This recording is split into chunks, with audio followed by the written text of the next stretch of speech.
Yo, yo, what up, what up? We got Tyler Betts, Gravy, buyer seller in the chat already. What's popping, boys? What is popping?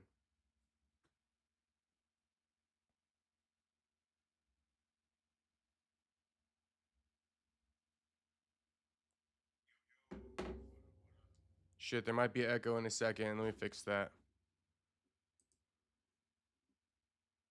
Okay, no, we're chilling. Just give me a minute. Let me go make sure my door is shut outside, and then we can get into the stream. Back to the late nights. Back to the late nights. Although I got to keep it down a little bit for my fucking neighbor.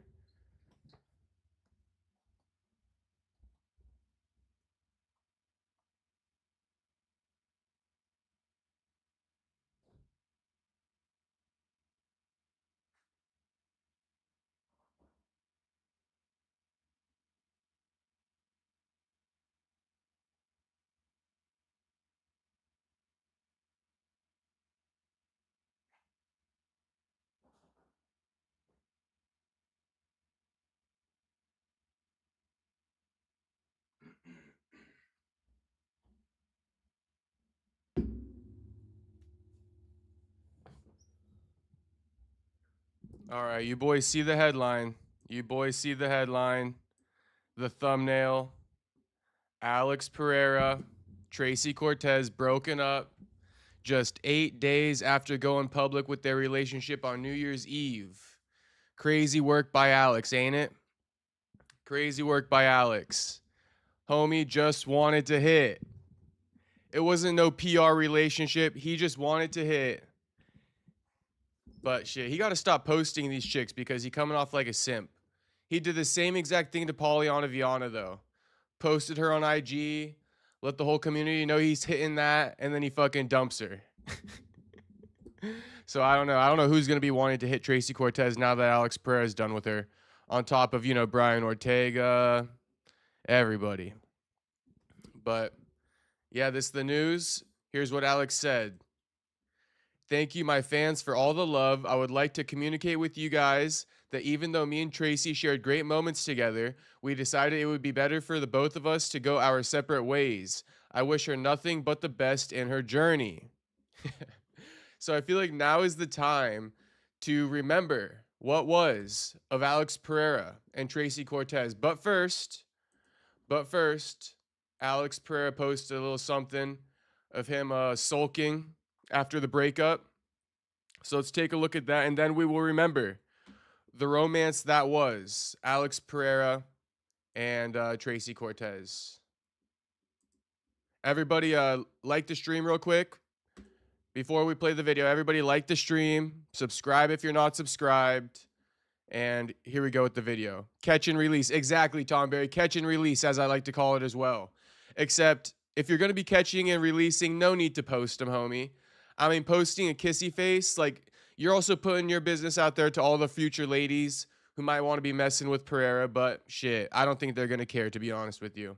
He the champ. The champ does what he wants.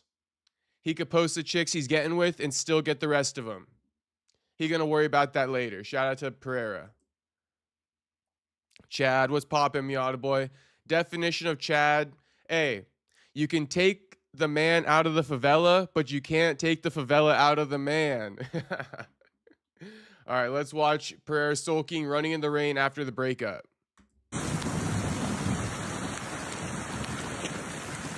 Chuva de bênção. Deus é bom o tempo todo. É isso aí, empolgado, motivado, chama! Pray for his next opponent. Broken-hearted Pereira has entered the chat.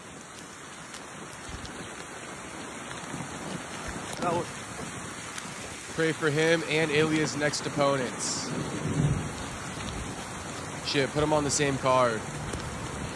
Would never happen though. The two biggest stars in UFC pretty much. Ainda tá indo.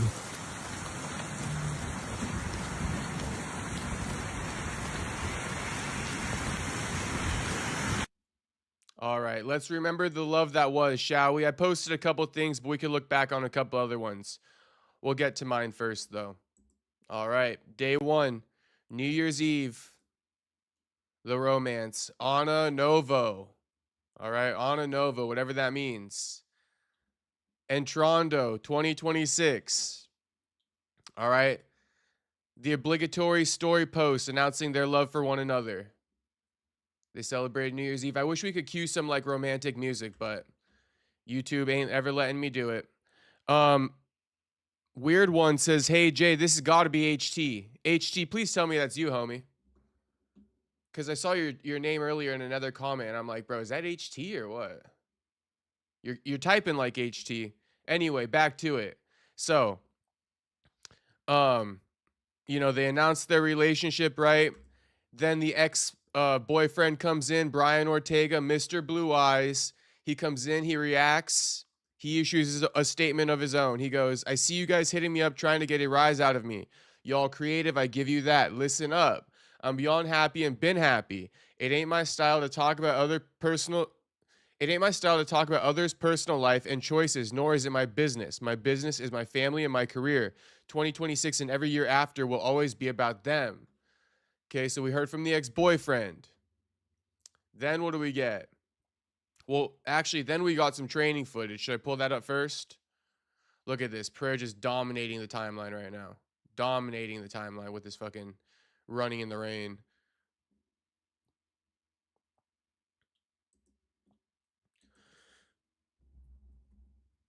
Literally been a week. 8 days. 8 days. Let's do it in order, shall we?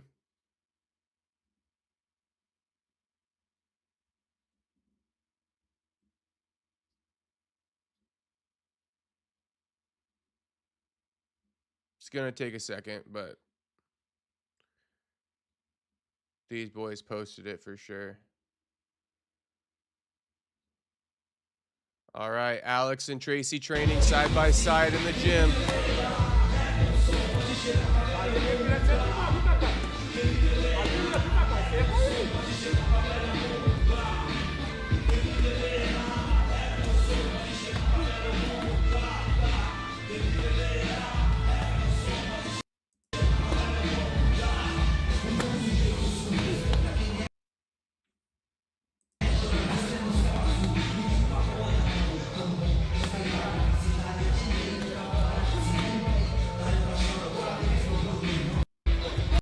And then they were seen training together. They dropped footage training together. Did Champ Browns post it? Let's see if they did. Maybe they didn't. I think it's on Pereira's IG though. Let's go back to Pereira's IG.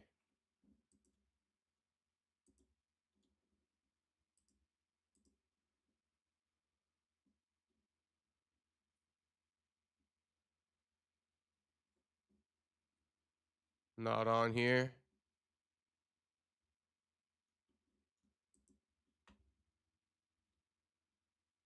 Who would have posted it?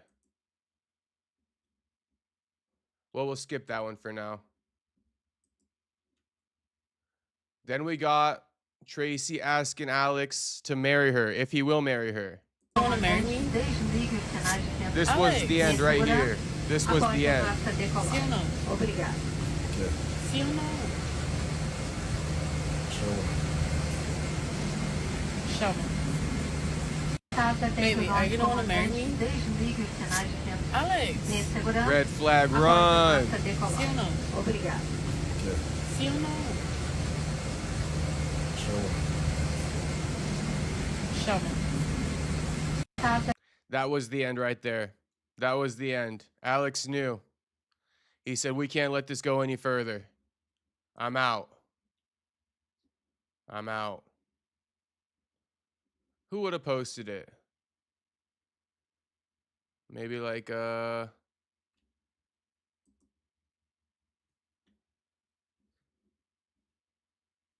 maybe Home Fight would have posted it.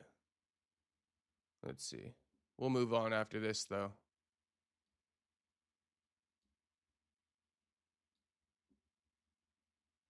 Shout out to everyone watching. Like the stream and subscribe, boys. Like the stream and subscribe.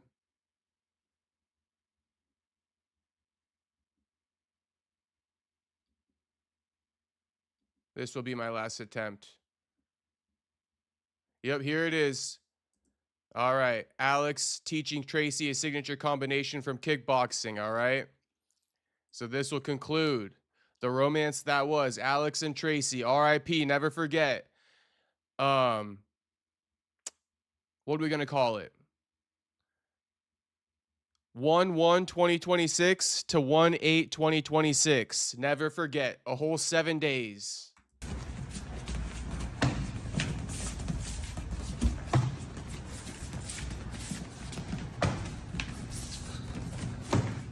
É aí?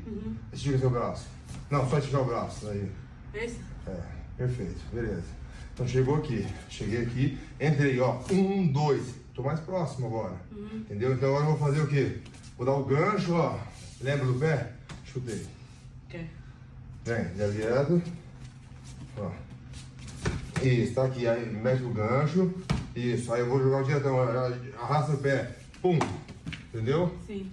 De novo. She acting like she knows what he's saying. She got no clue. Tá muito mais longe. É que meus braços tá muito comprido. Não, Por tá. isso que eu tô jogando devagar. Mas estou sendo bom. Tá bem. Vem. Olha, tá meus braços muito grande. Mas tá legal. How the fuck do they speak in the same language?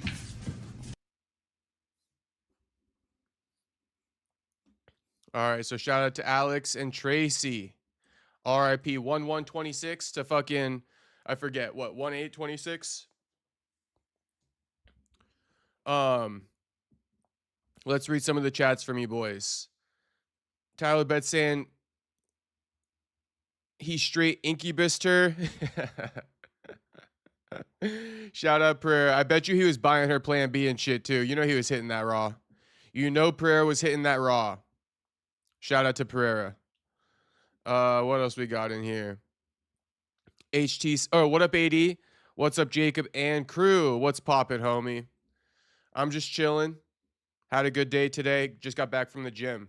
That's pretty much it. Just got done with the gym, ate some dinner, hopped on stream. HT saying, yeah, it's me. Weird one, just a high school old tag name. I got you. AD says, probably not good to have everyone know they're together, not because of the fans, rather the MMA media be using them for clickbait. Exactly. But hey, they gave me a headline tonight, AD kid. They gave me a headline tonight. Tom Berry says, like having a 10th kid. AD says, Alex P. C. Moore, like a quiet dude, Tracy be having a different speed than him. Is it already over? Legend Steezy says, it's already over, homie. What happened? They agreed to part ways. That's pretty much it. But I'm pretty sure Alex decided to split after she posted that video asking him to marry her. I mean, come on now. Come on now. And it wasn't really a PR relationship because it didn't last long enough, did it? Or was it still a PR relationship? AD says, Jacob, you see Mikey Musumeci girl? She looked pretty good on one show. Shit, nerds love too. Oh, shit, nerds need love too. I got you. No, I didn't see that. Send me a link for Mikey's girl, AD, or tell me where to find it. Mikey got himself a baddie? That's crazy. I wouldn't expect that from Mikey. Oh, Jacob, Spanish and Portuguese have some similarities. All right, so they're like of the same dialect or something.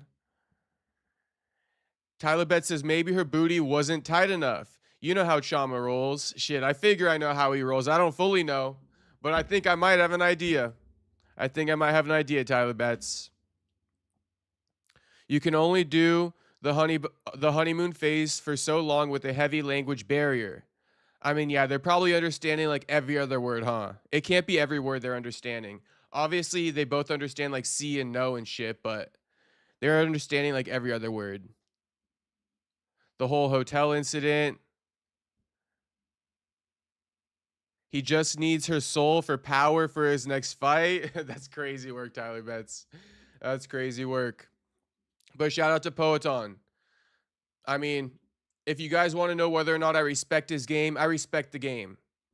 I respect the game from Poeton for sure. I definitely respect it. I ain't hating on it. That's for damn sure. And by the way, just a side note, but can someone tell me who the hooded bandit is right here with the hat on? This is Team Habib. Oh, Miata Boy had some stuff to say. Miata Boy, all you said was Chad, homie. That's literally all you said.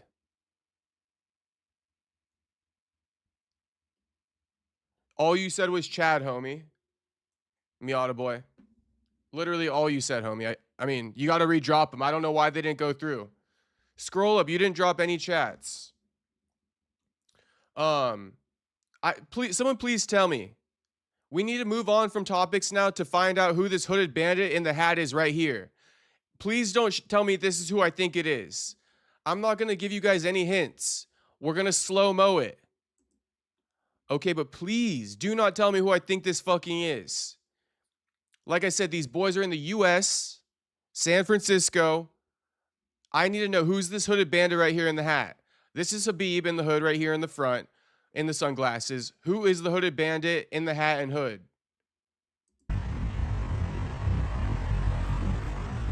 Please don't tell me that's who I think it is.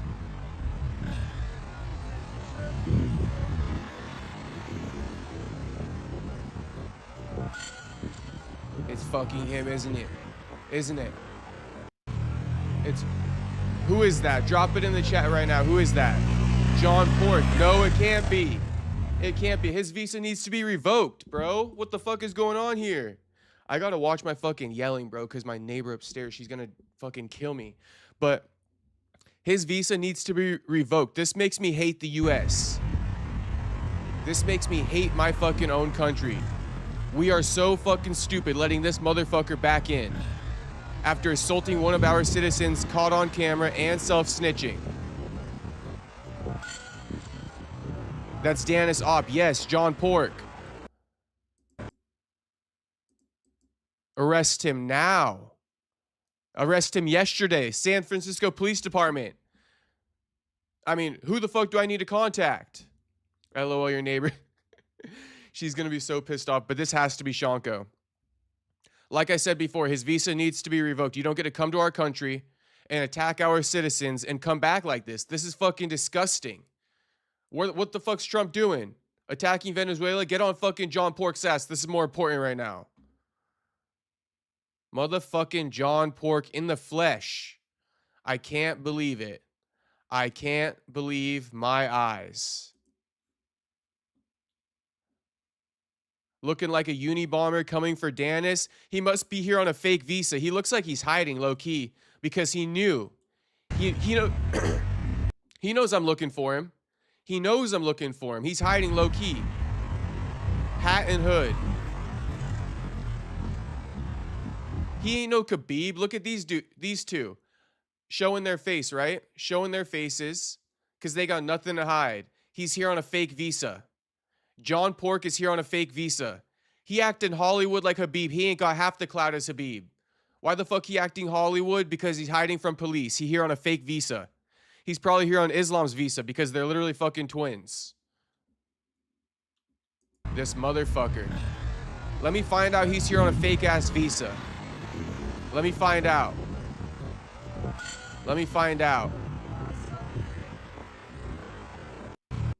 Jays, shout out to Jays dropping the $2 dono in the chat. Don't care what anyone says, Gaethje is winning. Well, shit, homie, I don't mean to disagree with you as soon as you drop that $2 dono in the chat, but I'm definitely going to disagree with you and say that Paddy's winning, homie. We could look at a couple clips from the Paddy versus, or not the Paddy versus, but the Paddy Guru interview, whatever's came out on X. We could look at a couple clips. But Paddy's predicting a knockout. Jay's 24. Paddy's predicting a knockout. Is that crazy work or what? Buyer seller saying he's hiding for sure. Bro, he's got to be hiding. Why the fuck he acting Hollywood like Habib? He's here on a fake motherfucking visa. Dressed in all black. Criminal. He's the one carrying a backpack. There's probably a weapon in there. This dude is a straight criminal. He gives me criminal vibes. He's the one who assaulted Dylan, even though Dylan didn't even know he existed when Dylan was insulting these boys. And if you're talking about the AI photo Dylan posted of Islam and Ali kissing, that has nothing to do with John Pork. John Pork is the thug of the group. Look at this thug dressed in all black, carrying a motherfucking weapon in the backpack here. Neither of these guys are carrying backpacks. Look at them leading. John Pork walking behind. He's security. He's security for Team Khabib, Team Makhachev. He's security. Criminal security. We're going to get this man arrested. I'm just putting a bunch of attention to it right now. We're going to get this man arrested. Likely carrying a weapon. Likely here on a fake visa. Definitely hiding his fucking face. Definitely hiding himself. This motherfucker. This motherfucker, John Pork. I can't believe my eyes. And shout out to Pam Pam for essentially exposing John Pork for being in the U.S. because we all know by now he don't want to be caught. He don't want people to know he's in the U.S. That's why he's looking like the Unabomber out here. And Pam Pam goes, she's a Russian lover, by the way. She didn't even mean to fucking expose his ass, but she did. She goes, our boys out on an afternoon walk on Geary Street in San Francisco. Khabib and Usman, Nurmagomedov, Tagir Ulanbekov, and actually, can you name the fourth one? MMA Twitter, bonus points for naming him. Damn, so maybe she knows he don't want to be named. But obviously she does know, but obviously she doesn't know. Oh my God. But obviously she doesn't know because she's drawing attention to it. But she's just saying that because he's doing a good job of hiding himself. You feel me? Bonus points for naming him. And everybody says Zainikov, John Pork, Shanko. Looks like Shanko or Islam. Couldn't tell. Yeah, because they look the same. Shanko's here on Islam's passport. This motherfucker Shanko. This motherfucker Shanko. Shout out to Jays again for the $5 dono. Oh yeah, and by the way, real quick before I read that dono, I mean, she exposed him. Geary Street in San Francisco. Geary Street. All right, boys? San Francisco PD. Get on it. I'm giving you all the info you need. Get on it, SFPD. Get on that shit.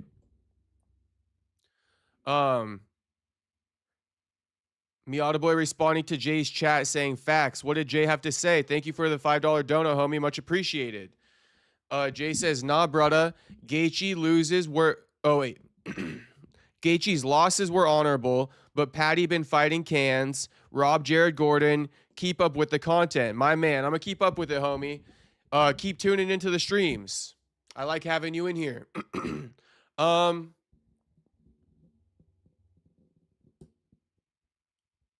You know, I'm gonna keep it light with you, Jays, and I'm just gonna say this. Yes, Gaethje's losses were honorable. They always are, right? Because of the type of opponents Gaethje always fights. Every one of his losses are honorable. I will take nothing away from him losing to a Max Holloway.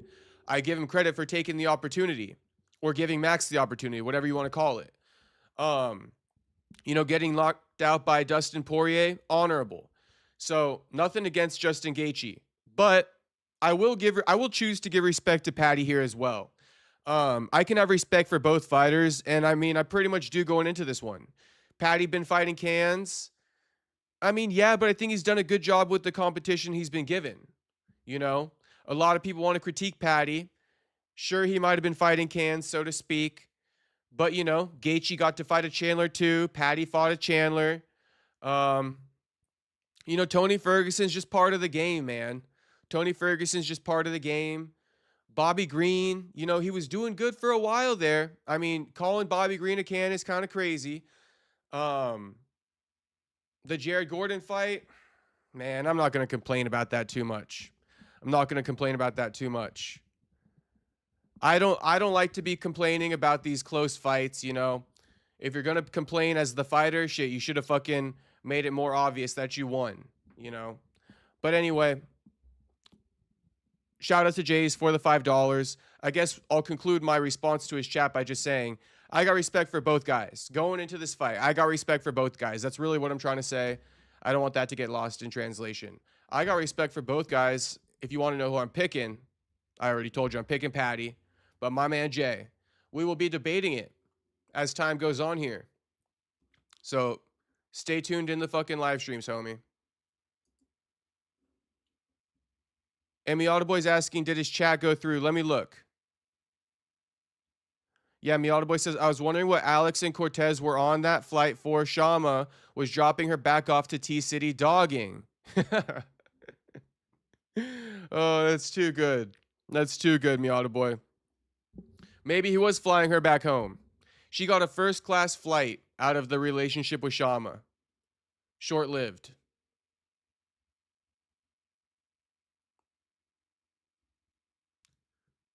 AD says, San Francisco PD don't care about Jean Pork. They be crazy, I know. Legend Steezy says, John Pork must go to PFL 100,000%. I don't want to see John Pork in the UFC. I forgot to mention that. John Pork should not debut in the UFC. If Dylan Dennis is banned for life from the UFC, then so should John Pork. John Pork is the one who put fucking hands on these dudes.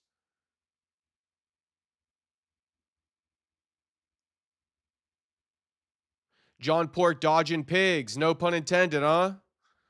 Or all pun intended.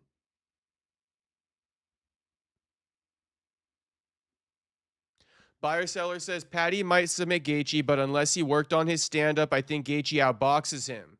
Did you guys see that Gaethje or that Paddy thinks he's gonna knock out Gaethje? I guess I can cue that clip up.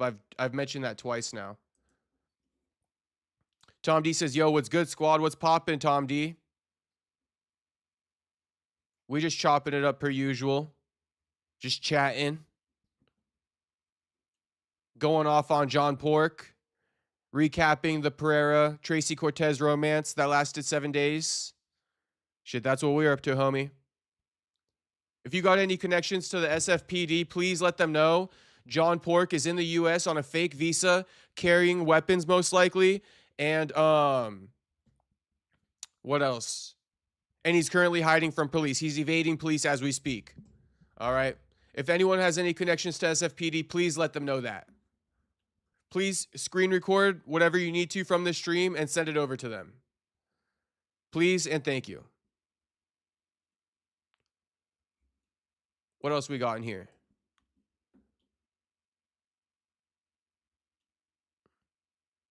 Tyler Betts says, speaking of UFC 324, I'm surprised Ricky Turcios is an underdog. I think he's better than Smotherman.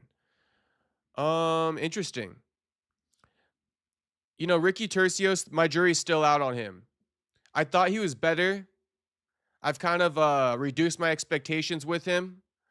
Brian Battle was definitely the better prospect that came out of that season of Tough. Ricky Turcios was the other winner, right? Ricky and Brian Battle were like homies on there. Brian is way more certified than Ricky. Ricky got a lot of work to do. Ricky's a great promoter, a great trash talker, so to speak. He promoted the fuck out of the Raul Rosas fight, getting all pissed off at him, but he did not deliver. And I guess this Smotherman kid, everyone's high on him, so we'll see, Tyler Betts. We will see. But a lot of people are high on this Smotherman kid. Maybe it's a good matchup at the end of the day. Miata Boy says Jacob is going to start tracking down Team Habib and throw pork chops and bacon grease at them. I mean, shit. I'm going to go track down the SFPD first. Tell him, come with me. Come with me. I got to show you guys somebody. He's here on a fake visa. Most likely carrying a weapon. Attacking our citizens. He's a wild animal on the loose. John Pork. Dodging the pigs. Let's get him. LOL, Glover going to swoop in for the scraps now. He probably will, Tyler Betts. I bet you Glover will. Shit, I wouldn't blame him. Old guy's got to get some too. Or as who said it earlier? Who said it earlier? Somebody told me the need love 2 line. AD kid said it. Old dudes need love too. Old dudes need love too. Shout out to Glover. My chats have a 50-50 chance of going through tonight. Yeah, what the fuck's going on with that, Miata Boy? They weren't even that controversial. Like, what the hell's going on? Officer Jacob Chad Castro is on John Pork's heels. I mean, somebody's got to be. Nobody wants to hold this man accountable but me, and it's actually pissing me the fuck off. It's actually pissing me the fuck off. Like, John Pork does not deserve to be here. I'm actually pissed off. at whoever let him through. There should be some fucking guidelines here. You come here, you attack our fucking citizens, and you're just allowed back. It's crazy work. It's crazy work. We could never get away with that in Russia. The double standard is crazy. The double standard is crazy. Double standard is crazy. We will get his ass arrested eventually. I think Dovey posted the clip from Guru and Paddy's interview.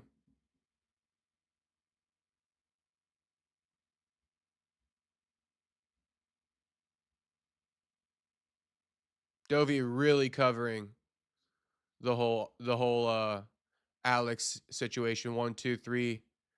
He got like 4, 5 posts out of it. Dovey really covering that Alex situation. Also, we got to discuss how Dana confirmed that Arman Tsarukyan, you know what? I'm not even going to spoil it. I'm going to wait. But just know I've been vindicated again about my takes on Arman Tsarukyan. No matter how much the chat wants to disagree with me about Arman, I've been vindicated once again, Dana White confirming it. So you'll just have to stay tuned for that. All right, Paddy predicts he'll finish Justin Gaethje. Oh, that's that one fucker, yes. Mike Co says, hey, what's up, everybody? What up, Mike Co? What up, Mike Co? I think we're just, we're putting together a good stream. That's what's up over here. We got a lot of good, funny things to react to. Lighthearted stream tonight. No hard-hitting news, but we got a lot of lighthearted stuff to react to. Debating the Paddy Gaethje fight. Reminiscing on the love between Pereira and Tracy. All right. Paddy Pimblett predicts he's going to knock out Gaethje. I think I'll finish him wherever the fight goes. I know he can bang. It actually shocks me how much he gets hit. I've got a feeling I will knock him out, to be honest. You know what? It does shock me, too, how much Gaethje gets hit. Kind of shocks me, low-key, because Trevor Whitman is a better coach than that to let Gaethje get hit, but I think some of the game plan goes out the window with Gaethje once he goes in there. So how do you think you're going to get this one done? I think I finish him wherever the fight goes, to be honest. Obviously, I know we can bang, but every fight we get a breakdown made of our opponent, and it actually shocks me how much he gets hit. And I know he takes one to give one, but you can't really just do that at this level. That's why he's lost to people like Eddie Alvarez, Dustin Poirier, Charles, because you can't just take one to give one. And I'm not going to just be standing there to let him hit me back. You know what I mean? So be using me range, keeping him on the outside, and I've got a feeling I'm going to knock him out, to be honest. I don't know what it is. I've just got a sneaky suspicion I'm going to knock him out. You know, I've been doing a lot of rounds with Luke Riley for this camp, and Luke's got much better technical striking than Justin Gaethje, and I'm having a lot of success sparring with Luke. And obviously, one of my coaches, Ellis, who used to fight himself, he's the exact same build as Justin. He's 5'10" with a 70-inch reach.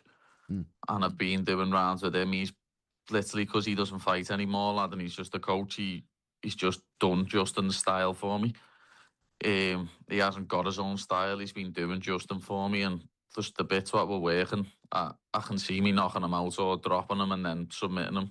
People are going on about his takedown defense, but if I want to take him down, I will take him down, lad. Simple as. Hey, simple as. Simple as. He'll take him down if he wants to take him down. Damn, I love it when we've just been debating these topics in the chat for weeks on end, and then Paddy comes on and like addresses 3 of the fucking arguments against him in one clip. I love it. I absolutely love it. What do you boys think? I know everyone been on Paddy's ass about his wrestling. Shit. Simple as. He gonna take him down if he wants to take him down. Ain't nothing stopping him. In fact, he doesn't think he's gonna submit Gaethje. He gonna knock his ass out. I mean, everyone's saying he's not going to win in the striking department. Everyone's saying he can't take him down. Shit, what else everyone's saying? What else everyone's saying? Here's another clip. And then let me read a couple chats in the meantime, though. Tyler Betts says, Glover going to show up to the PI with going to show up to the PI while Tracy's there and accidentally drop a wad of cash and a Magnum XL. Tracy's going to look up at him and be like, hey, let's go in the back room real quick. I got to change real quick. Come with me. Come with me. I need you to show me a move.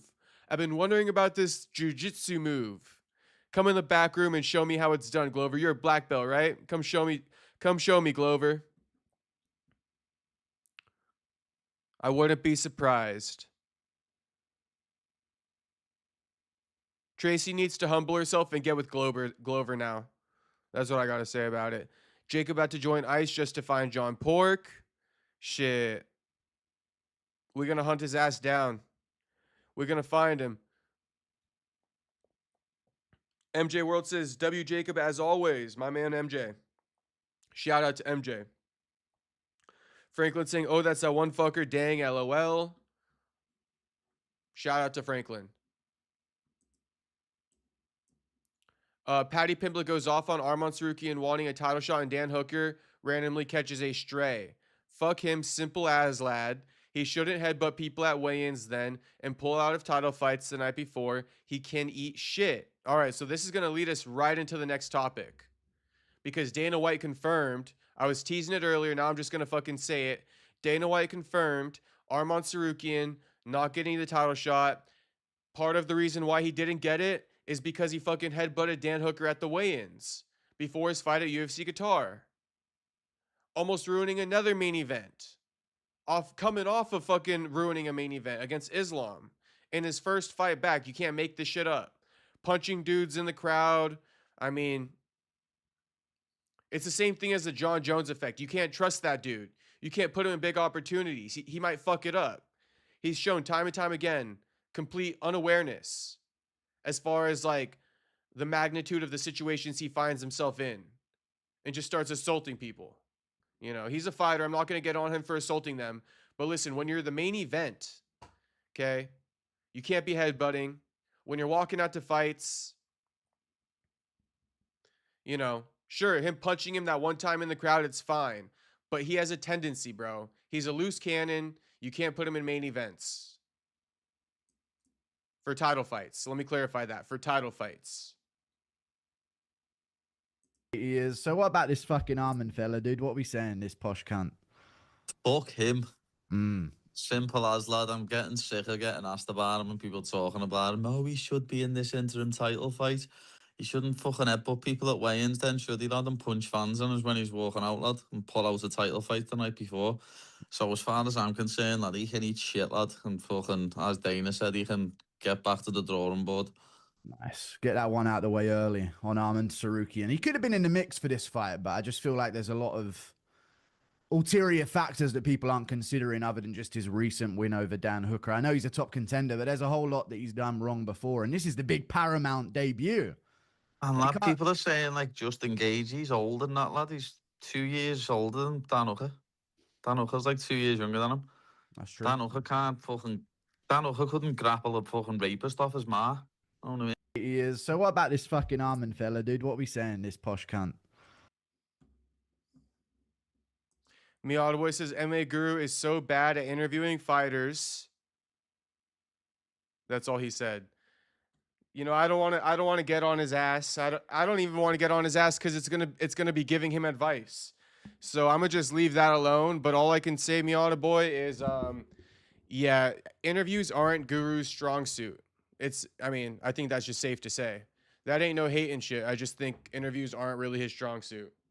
I mean, he's getting a good interview here. It's going to be decent regardless because you got Paddy on. You know, whatever Paddy says is going to be headlines because of the magnitude of his fight coming up. But, yeah, Guru, he not the best interviewer. Or I'm just going to say it's not his strong suit. I'm sure the interview is fine. It's just not his strong suit. So how do you think you're going to get this one?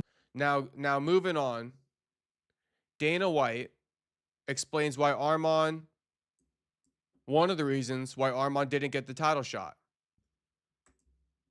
Like I was just saying, Arman a loose cannon. Dana White don't like it.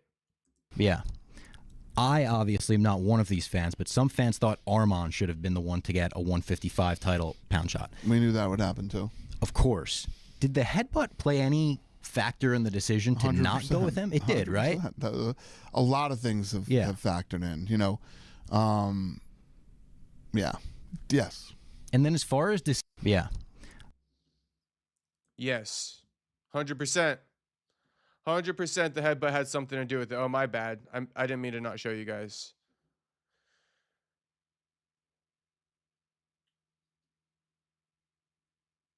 See, I'm actually not going to get too much on Arman right now, but I will say this is a ridiculous take by Dana White.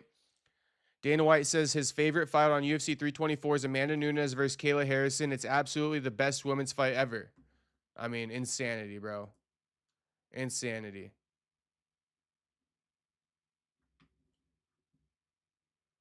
What's poppin', Otto? Saying what up? I hope you're having a great one out there and hope everybody else is having a great one too. We having a good day, Otto. We having a good stream, homie. Hope everything's going well with you. My man, Otto. Miata Boy says, don't worry, Tyler. I called next for Cortez. I got to see what Shama was talking about. Shit, Miata Boy, he got an appointment to get some pink eye from Tracy Cortez coming up. And as soon as that pink eye heals, he's going back for more. Shout out to Miata Boy. Tyler Bet says, maybe a welterweight somewhere in between. She only dates Latinos, so maybe Gastelum, LOL. Damn, she kind of only does date Latinos, huh? That's kind of racist, no? I'm playing. She could have whatever type she wants.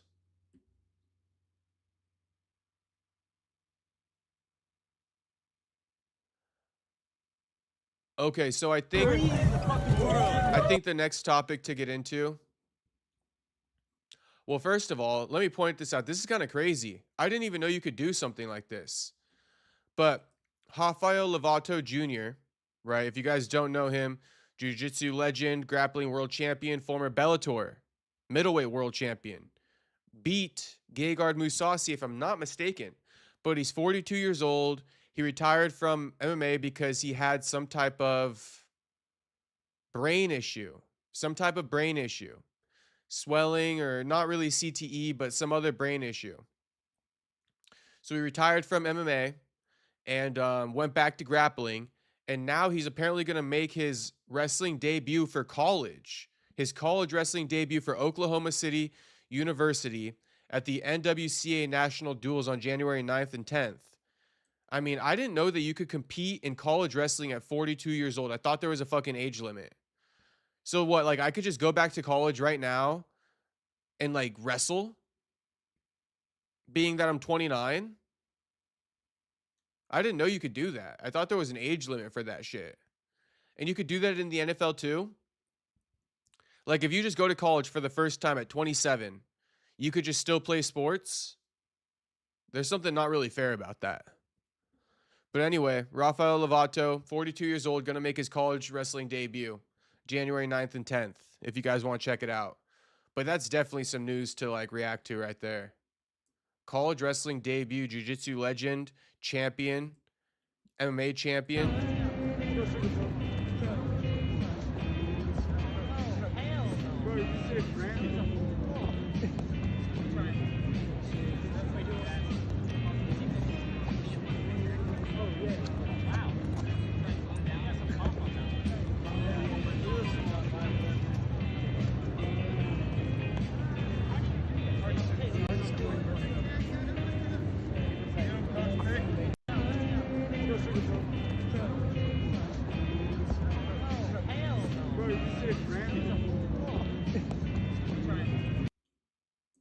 All right, now to get to the next topic.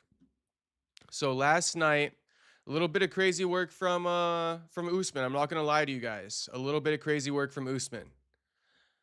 Last night, Usman posted a video to his YouTube channel, like a vlog of some sort. He hosted like an MMA event, so he posted a vlog for it. And a part of that vlog was this, a private phone conversation with Anthony Joshua in the hospital after he survived his car crash that killed his two friends. So this caption says, footage has surfaced of a FaceTime conversation between Anthony Joshua and Kamaru Usman while Joshua was still in the hospital after surviving a fatal car crash that took the lives of his two friends. And Kamaru Usman got a ton of backlash for this, saying that this is very classy of him, or, you know, whatever the word is, to be doing this. And I mean, just a couple things to point out. You know, the cameraman is standing out of frame, right? Cameraman Loki's standing out of the frame, secretly recording so that AJ doesn't see him. It's just kind of nasty work. And you could say, no, that might not be his intent. You know, that might not be his malicious intent. Well, shit, I'm going to say it is. I'm going to say it is. Obviously, two of my good friends passed away. They were in the front, the two people in Pause, the Tyler front seats. Betts. You know, like, one was in the front and one was behind him, so those two. Oh, on the right side. On the right side. Yeah, on the right side, both passed away, yeah. Damn. You know, no. I still hasn't hit me yet. Brother, I'm sorry for that, man. Hey, you scared the world. I'll tell you that right now. You scared the world. Life is short, man. Yes, bro. And now look, we don't get to speak to you for the first time. No, it's a funny way of moving things, man. Hey, man, we thank God. I'm telling you, you scared the world. You scared the world, and it's crazy because, you know, obviously we deal with the haters. We deal with all of the bullshit each and every time. You know, it sucks that it takes something serious like this to really see, you know, how many people have their eyes on you, on the world, man. The haters. So after Usman received backlash for this, he actually edited this segment out of his YouTube video. So if anyone's trying to go back to that YouTube video to see it, he edited it out of the video. And then after receiving the backlash, you know, comments like this, right? Let me just read one. Should I read like the most liked one? Is there like a most liked? We got like 15, 36, 87, 260. Okay, so I'll read these three. Isn't anything private anymore? Who leaked this to begin with? This should be a private conversation and not be posted. And then this person says, this here should have never got to social media. After such an experience, Joshua is still absorbing the reality of it and processing it all. He shouldn't have to look back and assess his reaction to see if it was publicly fitting or not. Sometimes we need to remember that they're also just human beings and have emotions like us. I'm not going to read this anymore. Too much crying for me. You guys get the point. Now here's what Usman said. After seeing what's being written, it's quite heartbreaking. Being on camera that whole day in preparation for the AKO show, it completely slipped my mind that my conversation was recorded. I realized after and asked about it, I take full responsibility for not properly watching the video that was released and keeping my private conversation with my brother AJ private. Shaking my head, big L on me. That's not something I would ever do to a friend / brother. All right. So, I mean, number one, Usman over here not proof watching his videos before they come out. Rule number one right there. You got to proof watch every video before it goes out, especially if you're not the one fucking editing it, homie. Second of all, for your editor to put that in there, to not mention it to you, to not ask you about it, I find to be suspicious. I would say he might have. Some would say he might have. But who knows what kind of conversations they had behind the scenes. But if he did run it by Usman and Usman just threw him under the bus, that's crazier work. But I'm going to give Usman the benefit of the doubt and say he didn't come to him about that first, and Usman isn't throwing him under the bus. He's being for real when he says he didn't know that that was in the video. But then again, fire that editor, man. I mean, he fucking filming this shit. He putting it in the video. He doesn't even have the presence of mind to run it by you that maybe he shouldn't put this in here or ask about whether or not it should be in here. He just puts it in without asking. Crazy work. Crazy work. Crazy work. But Usman got to take that responsibility. And he pretty much did. Although he's acting like he didn't co-sign it going out in the first place. His only mistake was not watching the video. So, I mean, I don't know. Only the cameraman will know. Maybe the cameraman can come out and fucking shed some light on the situation. And then we're going to get to what America First was saying in the chat. But I just want to read this one. Anthony Joshua issued not his first statement. I don't know why I wrote that. It was early in the fucking morning. But Anthony Joshua issued a second statement, you could say, after the passing of his two friends, Cena and Kevin. And so he said, "Thank you for all the love and care you have shown my brothers. I didn't even realize how special they are. I'll just be walking with them and cracking jokes with them, not even knowing God kept me in the presence of great men. 100% it's tough for me, but I know it's even tougher for their parents. I have a strong mind, and I believe God knows their hearts. May God have mercy on my brothers." So rest in peace once again to Sinagami and Kevin Iodell. Rest in peace. All right. So America First dropping in the chat. Usman always dressed like a unk from Fresh Prince of Bel-Air, said Miata Boy. Yeah, Usman needs to fire his stylist while he's at it. They keep putting him in the worst outfits possible. America First says, after Venezuela operation, Trump says the whole hemisphere is in play. Mexico is next target. That's why in court filing, Mexico is labeled as accomplice. Trump says the U.S. will be conducting land strikes against the cartels. We are going to start now hitting land, and with regard to the cartels are running Mexico. Cartels have been running Mexico forever, though, right, America First? The cartels have beat the Mexican army? Yes. The cartels have beat everything in Mexico. They own the fucking government. They overthrew the government.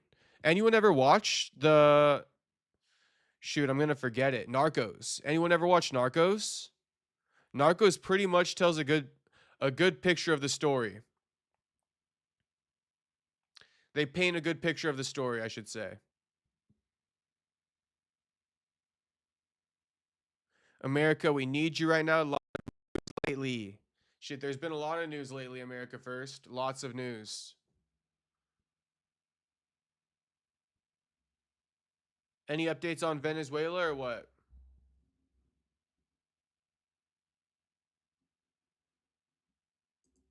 Okay, we got another one here. John Jones going off on Daniel Cormier after. So Trump's basically saying he's at war with Mexico. I mean, that sounds like what he just said. And I mean, that's going to be a tough war. That might be the toughest war. The cartels ain't nothing to play with. Mexico is cartel. Cartel is Mexico. Yes, exactly. Jacob, I got something we got to react to. What is it, Miata Boy? Drop it in the chat, homie. But let me read this one out. America First, keep dropping the knowledge about the politics, though. I wish I had some better questions about the whole Venezuela thing. But my main thing is, like, is that good or bad? Okay, I got a question for you, America First. Is the Venezuela thing, like, supposed to be some kind of distraction because Trump hasn't released the Epstein files and shit like that, or what? Because that's what I'm hearing people say. Also because Trump isn't necessarily fulfilling all of his, like, policies that he ran on.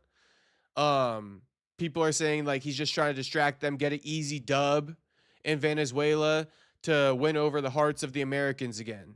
Do you see any truth to that, America First? Meaning, like, is he sending our soldiers to Venezuela and potentially putting them in these dangerous situations just for, like, PR, just to improve his rating in society, or what? Because, you know, if I had a kid who was a soldier, Trump best be sending him places for the right reasons. That's all I'm going to say about that. Okay, so John Jones goes off on Daniel Cormier after filming reality show with him. What a dickhead Cormier is. If you really get to know him, he's an asshole. So I personally thought that these guys were getting along on the reality show, but I guess not. I guess not. There's been a lot of quotes coming out, but this is the best one of all the quotes, because, you know, Daniel's been asked about John Jones. John's been asked about Daniel. They got asked about the potential once they meet with each other in Thailand. And, you know, all the posts were talking about, like, you know, maybe this will be a good opportunity for us to mend our relationship in a non-competitive setting where we have to fight each other at the end, blah, blah, blah. So I thought they were on the up and up. I thought Daniel was offering to grapple him in RAF, you know, in a less hostile manner, right? I thought it was more in the competitive spirit than hatred. But here's what John Jones had to say about Daniel Cormier. what a dickhead Cormier is really. If you really get to know Daniel Cormier, he's a really not. Oh my God. If you really get to know Cormier, he's really not. He's an asshole. He didn't really connect with any of the fighters here. He's just an asshole. I tried to make peace with him many times, and he made it very clear that he wants to be enemies for the rest of his life because of how lucrative it is. There was moments where we got to laugh, but for the most part, he's a dickhead. Look at the way he treats his staff members. He brought like 10 yes men out with him and literally, go get my water. Where's my this? Why is this that? He just bosses his guys around. The times we weren't filming, he wasn't very sociable with the people on set. He's just a dickhead. I think the people that really work with him know that. The one thing I do know is that I made him cry in front of the world. I took him off of the list of being considered one of the greatest fighters of all time. He'll be even lower in the rankings of the greatest heavyweight of all time because my prospect Gable Steveson is going to be 3 times the champion Daniel Cormier ever was. He'll just always be in my shadow one way or another. I mean, man. Scorched earth if I ever fucking seen it. I mean, full scorched earth. Saying Gable Stevenson's going to be 3 times the champion DC ever was at heavyweight. I mean, I'm doubtful of that. I'm 100% doubtful of that. I'm 100,000% doubtful of that.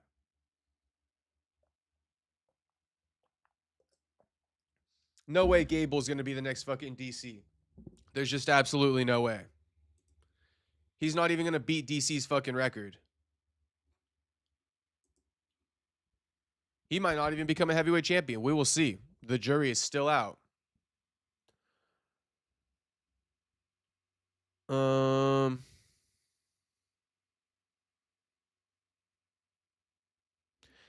Buyer seller saying 100% doubt that too. Yeah, I mean, come on now. John Jones was fucking thinking he was cooking there. He was not cooking at the end. Buyer seller says DC and Jones been friends would also be lucrative in my opinion. I mean, yeah. I could see that. And I mean, they've been enemies for years. How much money has DC made since their last fight off of being an enemy with John Jones? This is the only time he made some money doing a fucking ALF reality, which I'm sure he made some good money. The Russians pay good. Fuck you mean double champ DC status? That's a huge reach. Yeah, facts. A huge reach by John Jones here. And saying he already took him off the list of being considered one of the greatest fighters of all time. Bro, there's literally like less than 10 two-division champions in UFC history. Like less than 10. So, I mean, you know, the number is increasing. Maybe there's been about 10 now, but I'm pretty sure there's less than 10. You got BJ Penn, you got John Jones, you got Daniel Cormier, you got Amanda Nunes, you got Conor McGregor, you got Alex Pereira, you got Henry Cejudo, and that's it. 7 two-division champions in UFC history. Was Randy Couture a two-division champion?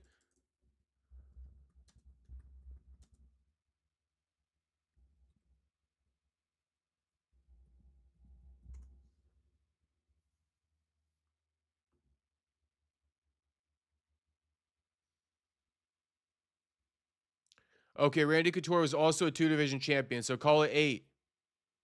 Call it 8. DC's one of the 8 greatest fighters of all time, and John Jones thinks he took him off that list. Absolutely not. How many two-division?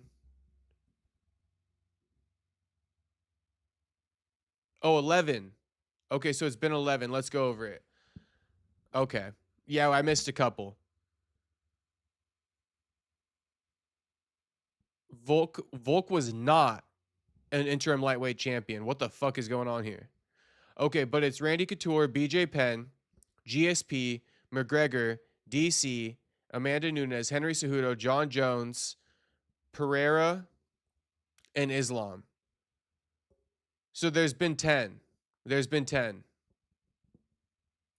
10 two-division champions in history. DC's one of the top 10 heavyweight, or one of the top 10 fighters of all time. By that merit. One of the top 10 fighters of all time. He got one of the biggest pay-per-views of all time with John Jones. So, you know, DC done big things in his career. John Jones could never take that away from him. The biggest question for DC is would he have ever been a light heavyweight champion if John Jones didn't have all of his troubles? And you know, the answer is low key no. The answer is low key no.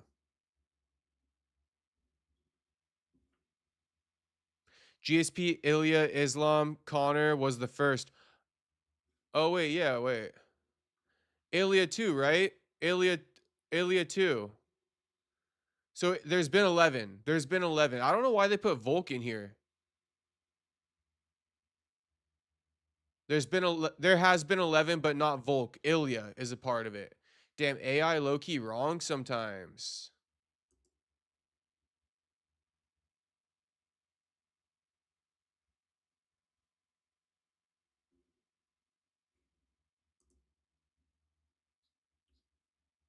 We got it down, though. There's been 11.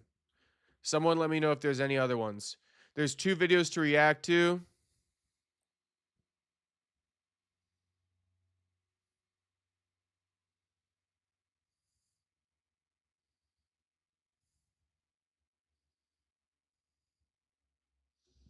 Miaudible, what is Admon Gold? This is just declassified. This is the video title.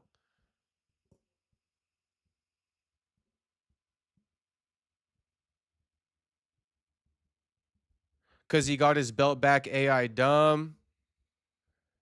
Yeah, that's super confusing with the whole Volkanovski thing.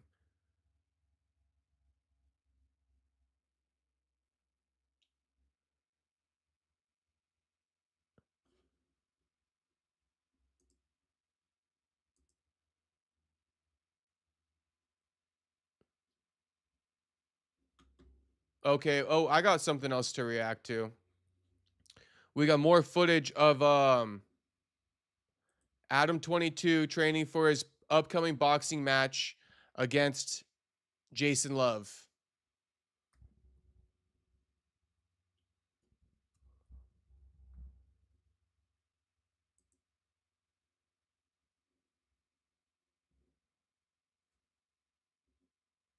Where is it?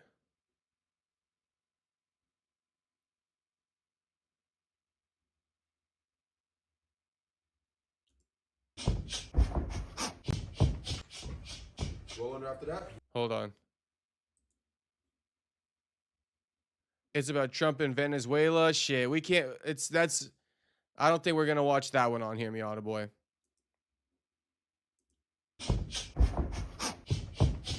Maybe we Roll will. under after that. I'll give it a look. 1, 2. That's it. Forward. Under. Jab. But what do we think about this? What do we think about Adam 22's training for the upcoming fight with Jason Love? Is he looking good? What do we think about the trainer?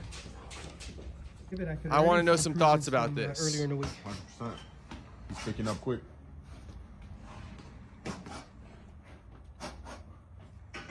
How's the power? He's got some crack behind his shot. Yeah, definitely. You gotta hold me to it. After this fight, no matter what happens, I gotta stay in this gym. 100%. Gotta keep going. There's no better time to start than 42. Let's go. Very good. Don't square up. One shot. Jab. That right there. Good. Shooting these seams with a fucking black eye or a fucking cast on my arm or whatever. I'm like, it's gonna be Hopefully not. Hopefully with a Hopefully championship not. belt. Definitely not preparing for that, but yeah.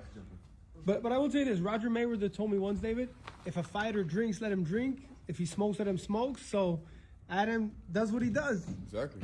Yeah. So don't change the routine. Okay.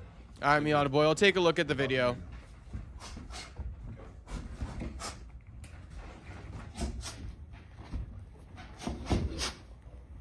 Back. Step back and take that. Step back and take that. Hey, you and Machine Gun Kelly. Is he next? Oh man, I don't got no animosity towards him or anything like that. And personally, I feel like he's probably, well, A, doing good enough in his career that he might not want to box me. And B, I do not know that we're in the same weight class because that is a skinny skeleton looking ass motherfucker. But Who has more tattoos? Adam versus MGK, Battle of the White His whole Boys. body blacked out, right? Yeah, I guess I gotta give it to him. Do you think he could fight? Shit, I don't know. All right. I don't know. I don't know. You seen that video of him smacking my hand back in the day? All you did is ask a question. You didn't do nothing. You got a wrong. little bit of spunk, you know? Yeah, I don't know. But today you would have came back with a 1-2. Oh, ooh. Yeah, that's a good point. Never thought about that. Okay, so I have an idea. Is Jason Love married? No, not that I know of. Does he have a girlfriend? I don't know. If you win, do you take the W and his girl? Oh no, I'm gonna let his shorty hold him down. Yeah. I can't be hogging all the girls. Yeah, I'm gonna let him keep that even if I win. Yeah, that's a little much. You obviously have a lot of fans. What do you tell people who love you from the podcast or are following your journey? I gotta tell them. It's all about that content. I'm doing this shit for y'all, the No Jumper fans, the No Jumper Reddit. I'm here to make sure that y'all have a good time. And if I end up laying down flat in that fucking ring, it's for y'all. And if I end up in the middle with my hand up, hopefully, also for y'all. And that is the situation that we are trying to make take place, for sure. Everybody tune in, January 23. It's in Florida, correct? Yep. Miami? Miami, man. All right, let's go. Miami's the new Vegas, I heard. But Adam, look, I never met you before except for earlier this week. I didn't know you're so down to earth. Like, you're really chill. Yeah, I appreciate that. You get that a lot? People surprised that you... Because we're so used to Hollywood types. My goal in life, you know, I've done the big ego thing, and I've done the feeling like you're on top of the world thing. My whole objective is just stay as low-key and humble as possible. So I will be your humble boxing champion or your humble guy laying face down in the middle of the ring. All right. Either way, I'm gonna keep it real for the people out there, you know. All right, right here, David, another day at the office. Stay tuned. Ellie's back reporting. Shit, Adam and Ellie keeping it real. Gotta love it. Adam and Ellie keeping it real. Two real ones. Although Ellie not always the realest. Ellie be fucking stirring up some big dramas in boxing, but Adam do be keeping it real. You got to give it to him. Adam be keeping it real, even if that comes at his expense. Even if it comes at his expense. But shout out to Adam. Biocelli says Adam finna get his shit rocked. TBH. Best case, Adam knocks out the other dude, but I don't really see it happening. I mean, I don't know about knocking him out, meaning Adam knocking out Jason Love. I kind of agree with you on that. Love could potentially knock out Adam, although I got nothing to base that idea off of. I'm just thinking Jason Love's a little bit bigger than Adam, like tall, height-wise. Maybe he got a longer reach. Maybe he got some pop behind his shots. But, you know, I want Adam to get this win, brother. I want Adam to get this win. Like I said, fucking Jason Love cracked his chick, bro. Adam got to get this one back. Adam made this dude famous. He can't be letting him beat him in boxing now, too. He literally made this dude famous. What is good, Jay? Sup, Ty? What up? What's poppin', Ron Loke? What's poppin', homie? Good to see you in the chat. Good to see you in here again, homie. Miata boy, we're gonna look at those videos you requested just because I'm curious about this oil tanker madness in Russia and Venezuela. But before we do that, Tyler Betts says edited ass 1-2 shadow boxing clips. I know. Let's see the whole thing, right, Tyler Betts? Let's see the whole thing. Fuck those 1-2 edits. I want to see the whole thing. Like some actual training. Jacob's flag in the background. I didn't know what you were talking about with that one, Miata boy. I didn't see one of those flags in the back. I saw an American flag, but maybe I missed it. They got a bunch of flags in the gym, don't they? It's one of those gyms. They got like every flag in there. All right, but Kamaru Usman says he's not down for 7 title fights on UFC White House. I am curious what you guys think about it. The streets. I'm curious what the streets thinks about it. Oh, and since this just popped up on the timeline, I guess we can take a look at it. Michael Morales says he may fight JDM next and that a January fight with Islam was discussed but declined by both. Oh, so he declined it too? He says UFC told me about a possible fight 20-0 que se viene, ojalá sea against Jack for March or April. I think they also proposed a fight with Makhachev in January, and he didn't want to accept either. if I can get a fight against Jack, one more fight to gain experience, and if it's with Makhachev, I'll accept it too. I mean, okay, we don't even need to watch it. That's what he had to say.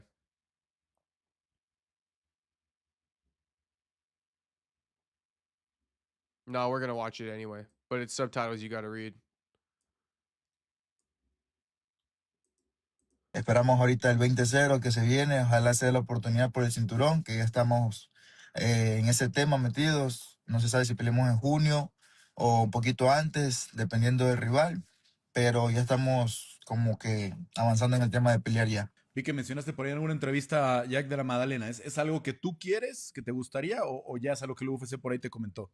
Me comentaron una posible pelea contra él, marzo o abril, pero luego salieron con lo de que también querían que yo peleara en enero, pero en enero pues yo no quería pelear tampoco. Simplemente le dije que quería las vacaciones, descansar bien, y muy aparte pues creo que también le habían propuesto a Makhachev la pelea en enero y tampoco quiso aceptar.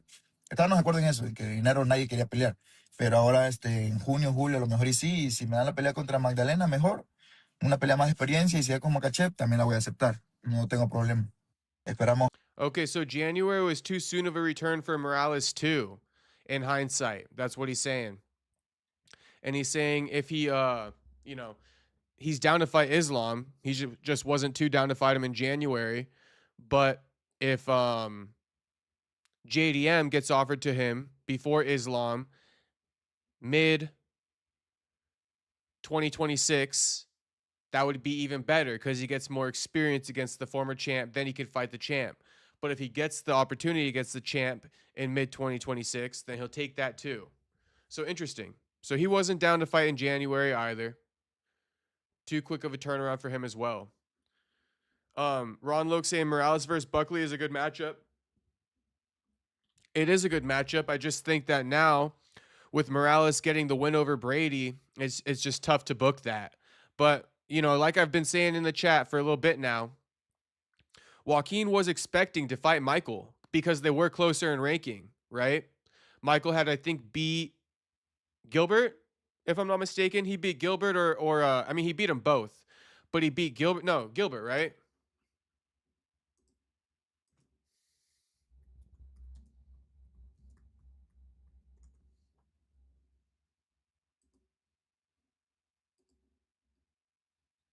Yeah, so, and he beat Neil Magny, so I was right about both of them. After he beat Gilbert, Joaquin was expecting to fight Michael Morales at UFC 320, what, 322? At 322. But then the UFC booked Morales against Sean Brady. So, I mean, yeah, there you have that one. Joaquin was looking at fighting a Morales, but now I think it's not going to get booked. Not for a little bit. Not next. Not next, at least. And then Owen Mania, what's popping? Owen saying Gaethje at 65% is wild. I know, it is low-key wild. Low-key wild. I haven't voted on the poll yet, but I will submit my vote in a minute here. Okay. One of the last ones I got is Kamaru Usman saying he does not want to see 7 title fights on UFC White House. And I'm just curious what you guys think about that. Usman doesn't want 7 title fights on UFC White House. Do you guys want to see that? Are you in agreement with Usman? What do we think? What's the consensus? Me personally, I think the bigger question is, what would that do to the rest of the UFC schedule, putting 7 title fights on one card? I mean, now you're going to have all these champions out for like at least 6 months pretty much. Yes, some might return sooner, but it's going to be tough to have 7 title fights on one card.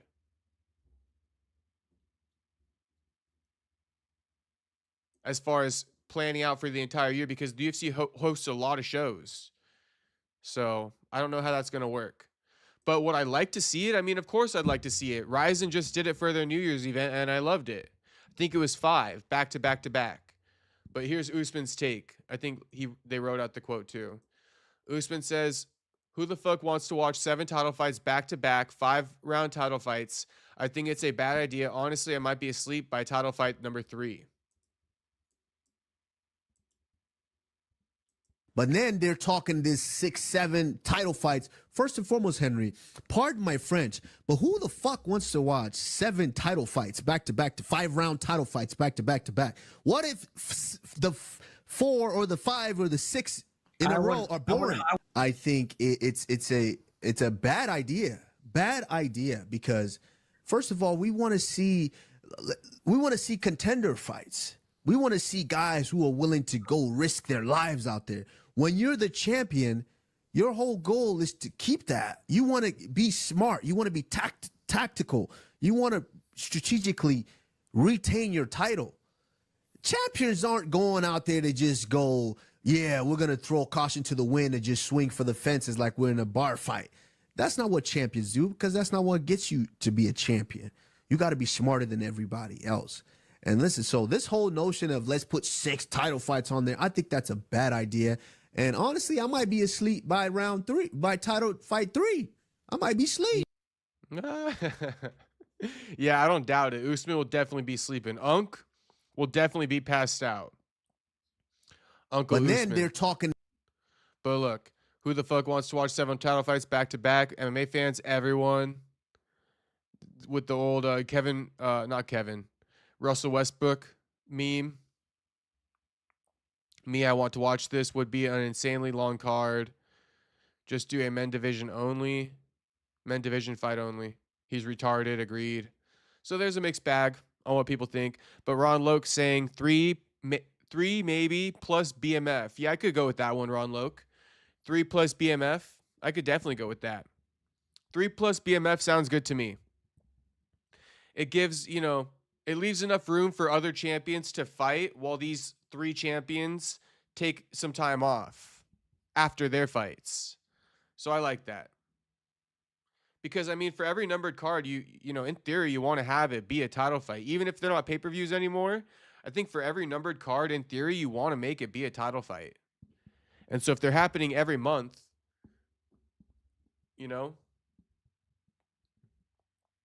I don't see how you could do 7 title fights on one card and still manage to do a title fight for every numbered card once a month moving forward. Something's going to fucking, there's going to be a problem there. Eric says they could just make belts up for the pageantry like they did with the BMF belt. Yeah, I could see that. Belts are meaningless in today's UFC anyway.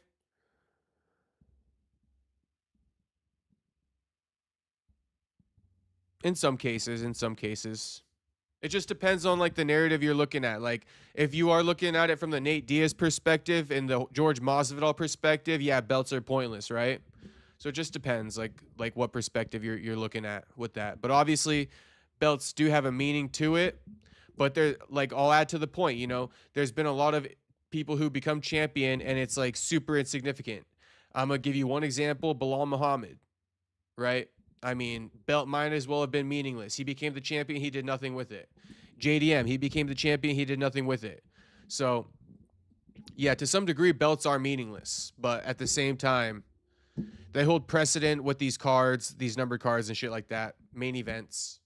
So, I'm with you, Eric. I'm with you. It's just a bit more nuanced than that is all.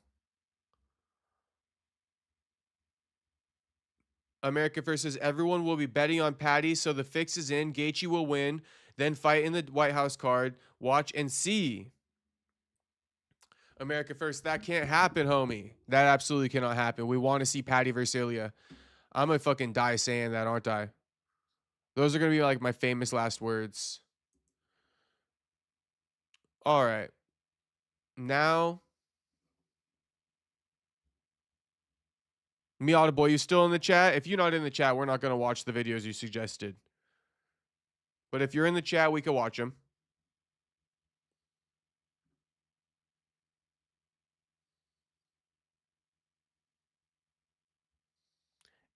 Get some knowledge on Trump, Venezuela.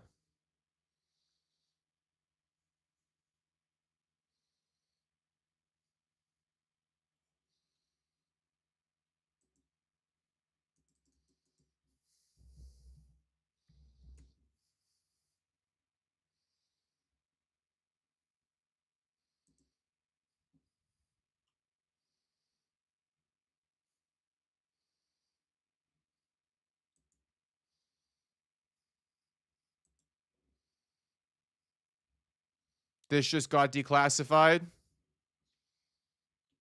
What's up? I've been here. 10 toes down. My man, Miata Boy. Stand 10 toes down. That's what I love to hear. All right, we're going to watch it, Miata Boy. You stay 10 toes down, we're going to watch it. Another chump that didn't do nothing with the belt was Alexa Grasso. That's true. Other than increase her frequency of posting feet pics, she posted a lot of feet pics during her title reign, but that was about it. Shout out to those feet pics too. I'm not mad at them. Read my long comment, LOL. Okay, Tyler, I got you. Oh, my bad, Tyler. I meant to get to this one. My bad on that. Tyler goes, Luke Thomas had a good conspiracy about the White House card on his live today, but he said it's 100% true. He said Trump is only doing the White House card as a favor to Dana to repay him for helping him. Ah, interesting. Interesting, Tyler. So you're almost pretty, I mean, not almost. I mean, maybe you didn't realize this, but I'm sure you did. You're pretty much saying, Tyler, and Luke Thomas is pretty much saying that, how do I say this in simple terms? You know, Dana pitches it like, oh, we're going to do this big favor for Trump. You know, this is for Trump, right? Almost, you know how he says it's a love letter to the Mexicans, Noche UFC? He's almost acting like this White House card will be a love letter to Trump.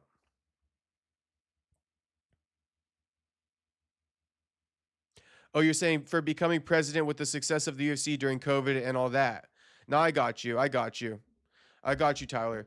But I'm just pointing it out that Trump is more so doing it as a favor to Dana, but Dana's selling it that he's doing the favor for Trump, so to speak. So that's all I was going to say about that one. Grosso feet pics. Where are those pics at? Oh, they should be all over her IG, buyer seller. Miata Boy saying freak. But no, I don't got much to say. I don't got much to say about it, Tyler Betts, other than the fact that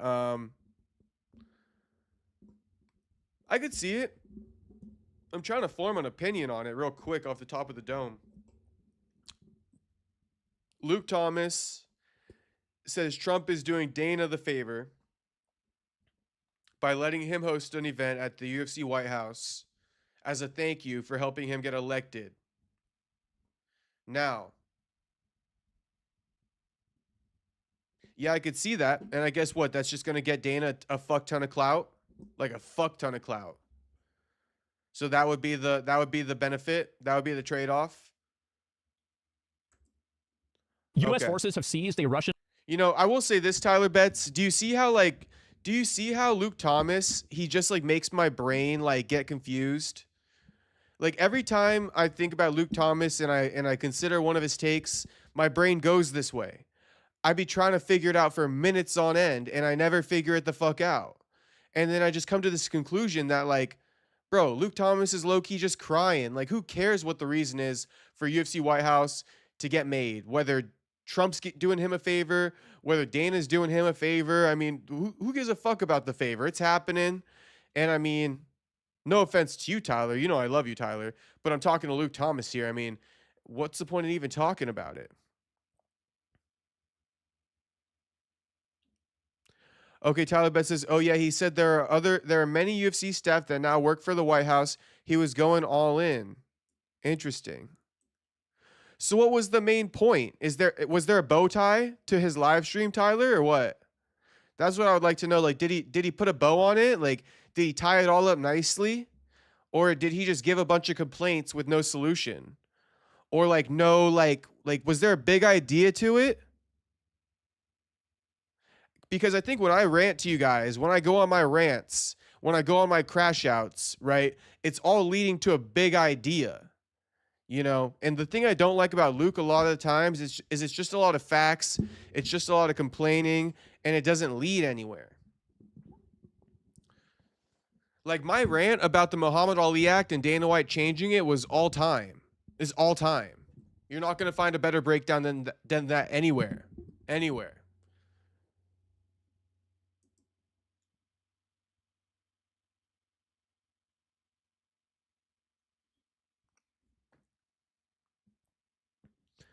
Miata Boy says, when I think about Luke, I imagine a seat in the corner of the room, kind of like Ian Gary ass situation. Oh, shout out to Luke Thomas, my man Luke Thomas. I love him and I hate him at the same time. It's hard to explain, but I barely love him. I barely love him, to be honest with you. It's like I tried to love Luke.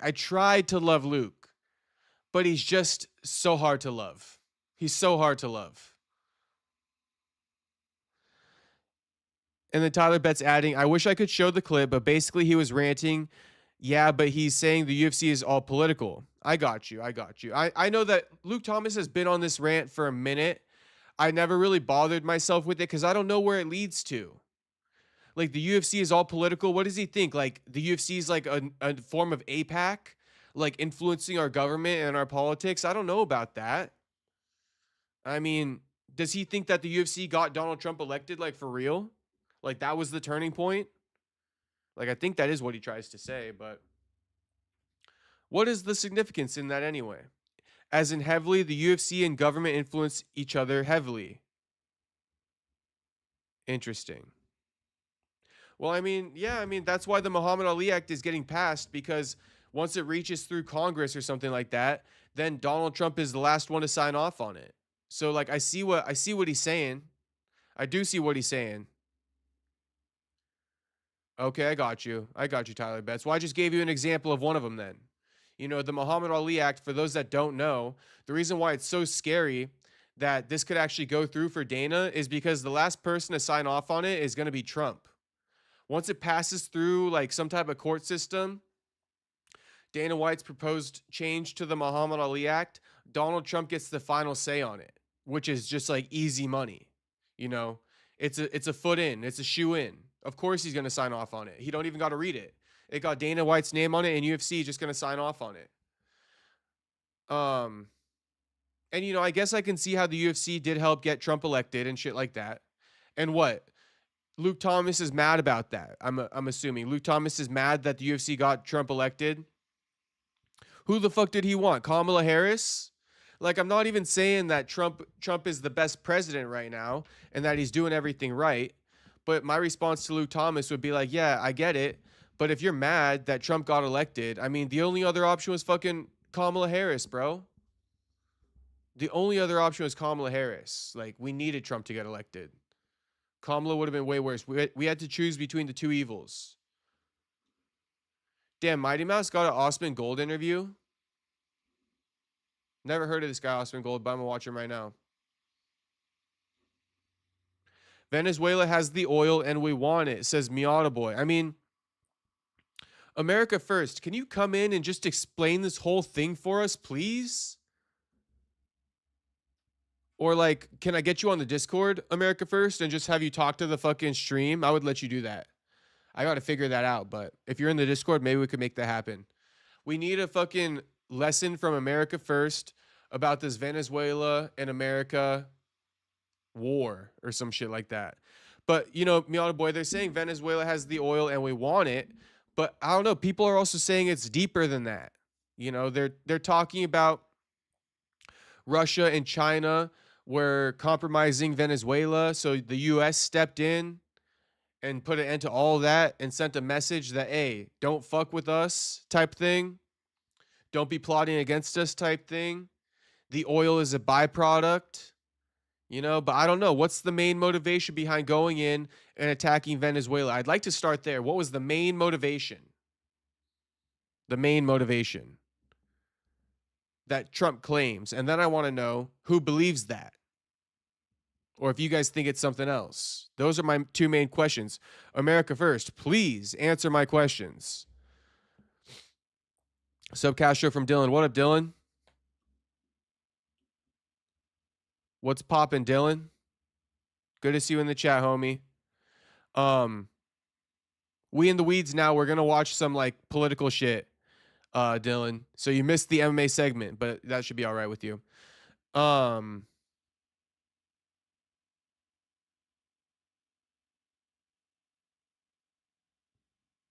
Buyer seller says is the main and get rich with that oil. So buyer seller believes the oil is the main reason.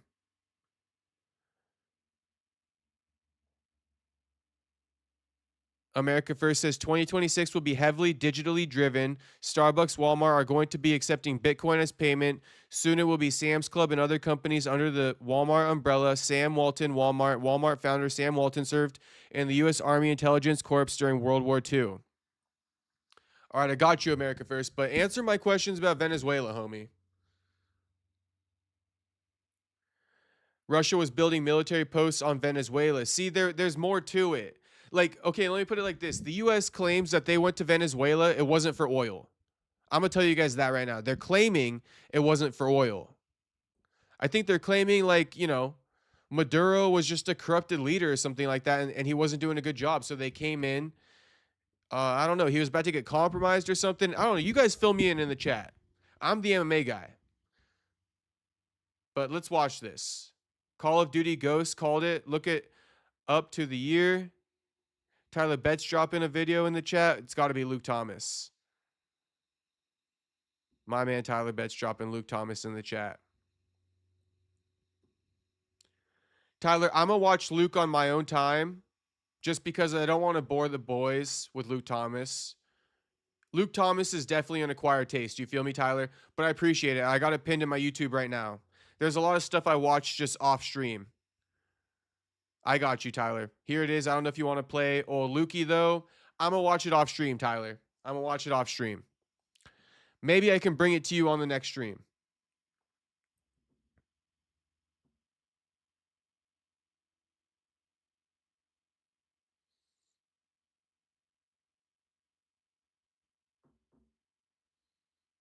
Dylan says he didn't see the notification till last minute. My bad. Well, at least it got sent out, because usually you tell me it didn't get sent out, but at least you saw it. So no worries, Dylan. Glad you're in here now. Buyer seller says it wasn't, but it was oil is about product of the main mission. By the way, Bitcoin finna keep dipping if this war shit keeps happening. I don't own any Bitcoin, although I wish I did.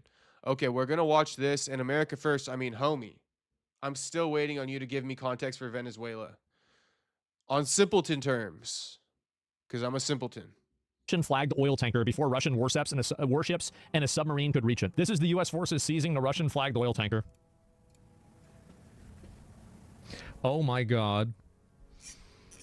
American satellites always watching. I mean, like, the thing is that, I mean, I really think it's probably hard. Like, they gotta get some submarines or some shit like that, right? I mean, like, because all you really gotta do is you're just looking at the water and it's like, there it is. Right? I mean, there it is. It's a fucking boat going around. It's like, yeah, what the hell is that? It takes like 3 seconds to do that. The subs are really bad. Their subs are really bad. Are they? I don't know. What's the helicopter doing? Oh, there it is. We got an S tier military? Yeah, they're really doing a lot.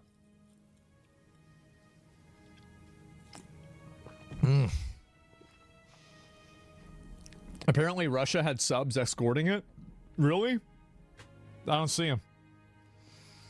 Yeah, it sure seems like it didn't matter. I saw this Call of Duty. Yeah, I guess so. It's another Call of Duty, right? This looks like the intro to Metal Gear Solid 2. Yeah, I always wanted to play those games. I never really got around to it. Maybe one day I will. We have sensors and listening devices all under the water and the oceans. We know where their subs are all the time. I mean, like if your job was to be in the military and find the underwater boats, I mean, I feel like that's probably what you would do, right? I mean, like, what the fuck else are you gonna do? So yeah, makes perfect sense to me. Yeah, 4 is bad. Maybe, I don't know. Tom Clancy would have loved this. Yeah, it's actually, like, honestly, they have just been, like, they've been doing so much recently with the military. It's been insane. I wonder what the troops think about this. Because if I was thinking about it, from every guy that I know that's in the military, I think I know what they think about this. I do. Yeah, they love it. I bet they are absolutely... This is why they signed up. This is exactly it, bro. These are guys that grew up playing Call of Duty, watching Save It Private Ryan, etc. This is what they want to do. They're galvanized. Yeah, I bet it is. I think there's a reason why military recruitment is so high.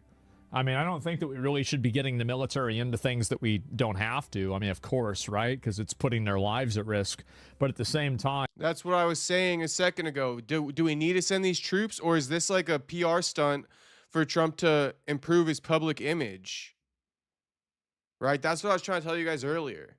Is Trump just bringing in these troops to attack Venezuela to get an easy dub because his presidency hasn't really been up to standard to this point?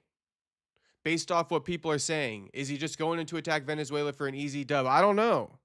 But I mean, this is what it sounds like homie's doing. He's saying that Trump didn't need to send the soldiers over here. He's insinuating it. you know, sometimes it is a good decision. And when it is, it's good to have people that are motivated to do it. I'm a combat veteran, can confirm. Yeah, exactly. They finally get through the fun stuff now. Yeah, no doubt.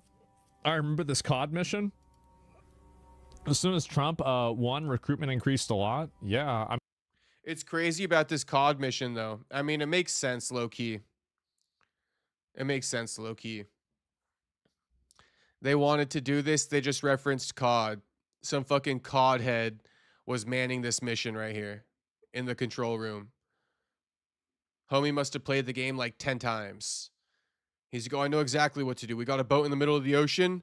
I've played this mission before. I got the game plan. That's crazy. Shout out to the COD creators.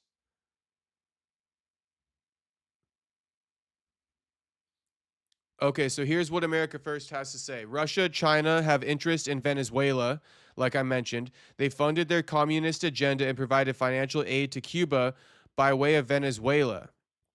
China owns or have their hands on 80% of ports around the world.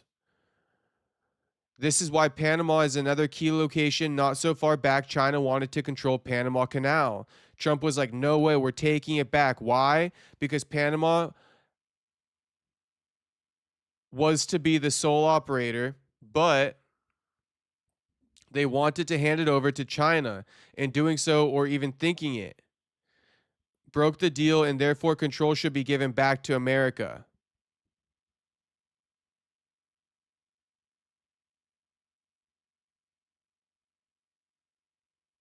So we handed it back over to China.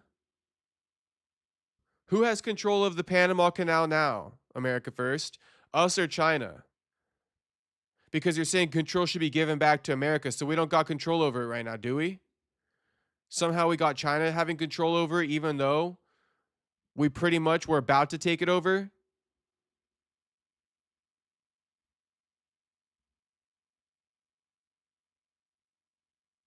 Buyer seller saying, great input, America First. Thanks for the info. America First is fucking locked in. It's in the name. It's literally in the name, America First. We driving the boat now, Russia? Exactly. We driving the fucking boat now.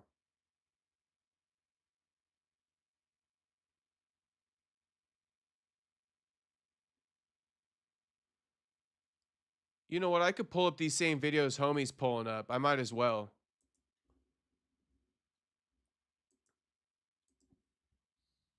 What is it again?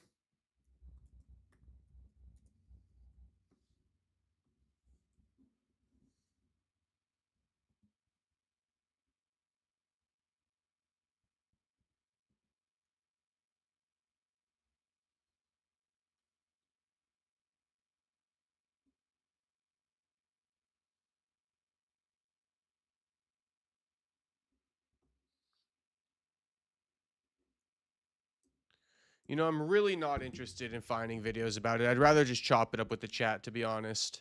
Unless the chat wants to give me some videos to watch, I'm going to just chop it up with you guys for the remainder of the stream. Poo2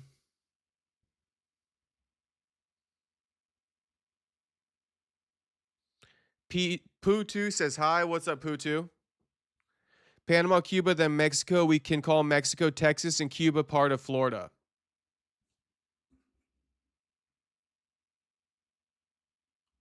You know, the problem with all this stuff is it just goes right over my head, a lot of it.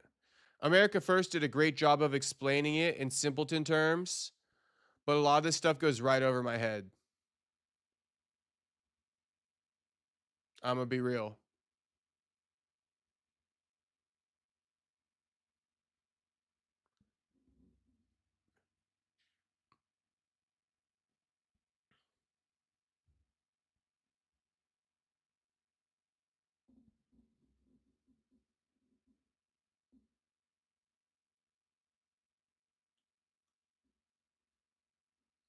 Look how lame Khabib is. Josh Thompson says Khabib was upset with him for having Conor McGregor on his show. Khabib was very upset with me when I had Conor McGregor on our show. He didn't talk to me for a while. He was like, brother, it really upset me that you had him on. He didn't talk about this until I approached him. I didn't think he'd be mad, but he was. He was upset, and as I look back, I understand that. I don't understand that. Quit fucking crying, Khabib. You think you can Funny control that, you know, everyone, Khabib was bro. very upset with me. Khabib I'll literally give you this thinks that Khabib might be the biggest narcissist I've ever fucking come across in my life. Fuck it, we ball. We ball, buyer seller. We fucking ball back to MMA. Chicken strips, not tenders, at local grocer is the best buy, says Franklin. Franklin, I'm on my you know, if you want to know what I buy from the grocery store, I got a few go-tos. I buy lots of chicken breast from the grocery store. I buy some salmon from the grocery store. I'm also a tilapia guy. I buy lots of tilapia. And ground beef, rice, sourdough bread. That's pretty much my go-tos. The tenders are annoying for me, bro, because it literally has the motherfucking like rubbery part inside of it. And that shit pisses me off. Bryce Mitchell dropped a new podcast. I know, Miata boy, but it wasn't that good. I've already watched it. We could put it on though. It was just him explaining like how to build a house and shit though.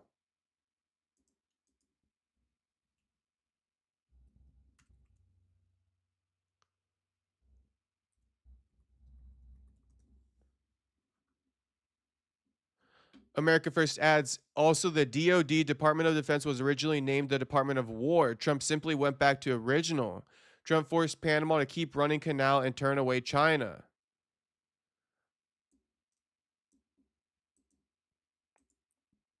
Damn, I got to do more research on all this shit. But you know what? I've been listening to more Nick Fuentes ever since last night when Soda Pop recommended him. I've been listening to more Nick Fuentes.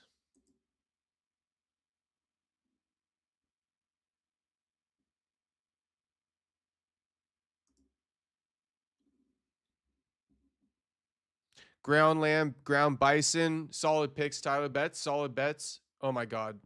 You could tell I'm getting tired, can't you? Solid picks, Tyler Betts, solid picks.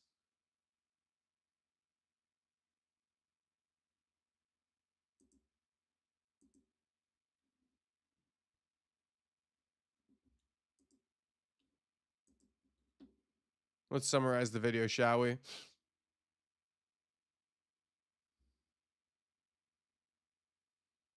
Yeah, so Bryce talks about his Fight House gym. He's going to be coaching here. Chimney smoker. He turned his wood stove into a smoker inside of his house.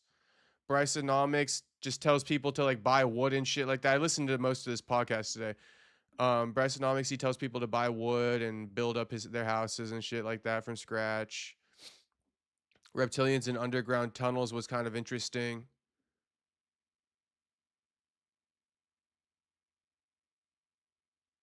All right, we could watch the Reptilian segment, the last 12 minutes of the podcast. It's really the only part worth listening to.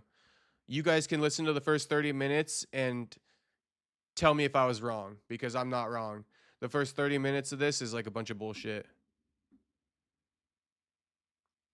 America First says, Trump, I have just been informed that Venezuela is going to be purchasing only American-made products with the money they receive from our new oil deal. Trump kicking out China and Russia.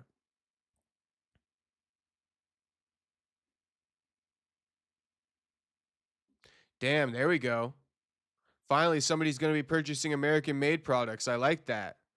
We always be buying from China and shit like that.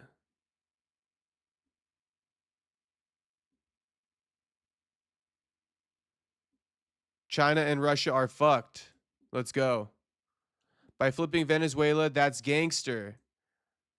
That's pretty dope, America First. I like it. So if America First is in favor of us attacking Venezuela, I guess I might be too for now. Until further notice. Franklin says, I get the same stuff. I don't swallow any rubbery parts. Haha, no diddy. No diddy, Franklin. But I got you, homie. Nah, the rubbery parts in the chicken tenders are the worst. They low-key, like, get me angry. After, like, 2 or 3, I start getting a little bit angry. I'm like, dude, I can't keep doing this. But all right, Bryce Mitchell talking about reptilians. Episode what? 9 of Ark Insanity. Let's take a look at it. It's only the last 12 minutes. Reptilians and underground tunnels. That's right. I'm a firm believer in reptilians. 100%. Why? Because I'm a Christian. I actually read the Bible. I actually love what the Bible says. I actually know that it's true. I don't just believe that it's true. Everything in that Bible has happened that has said that it's happened, okay? And let's start talking about one of the first talking creatures ever after humans, which is introduced in the Bible in Genesis 3, which is the walking, talking serpent. So you wonder, well, Bryce,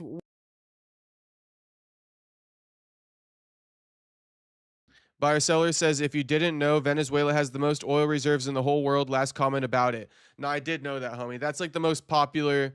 That's the most popular thing about it, and that's why people think we went in there and you know, overtook them for the oil, not because of what they say about Maduro and stuff like that. But shit, I don't see. That's where like I get lost. Like I don't know which side to believe.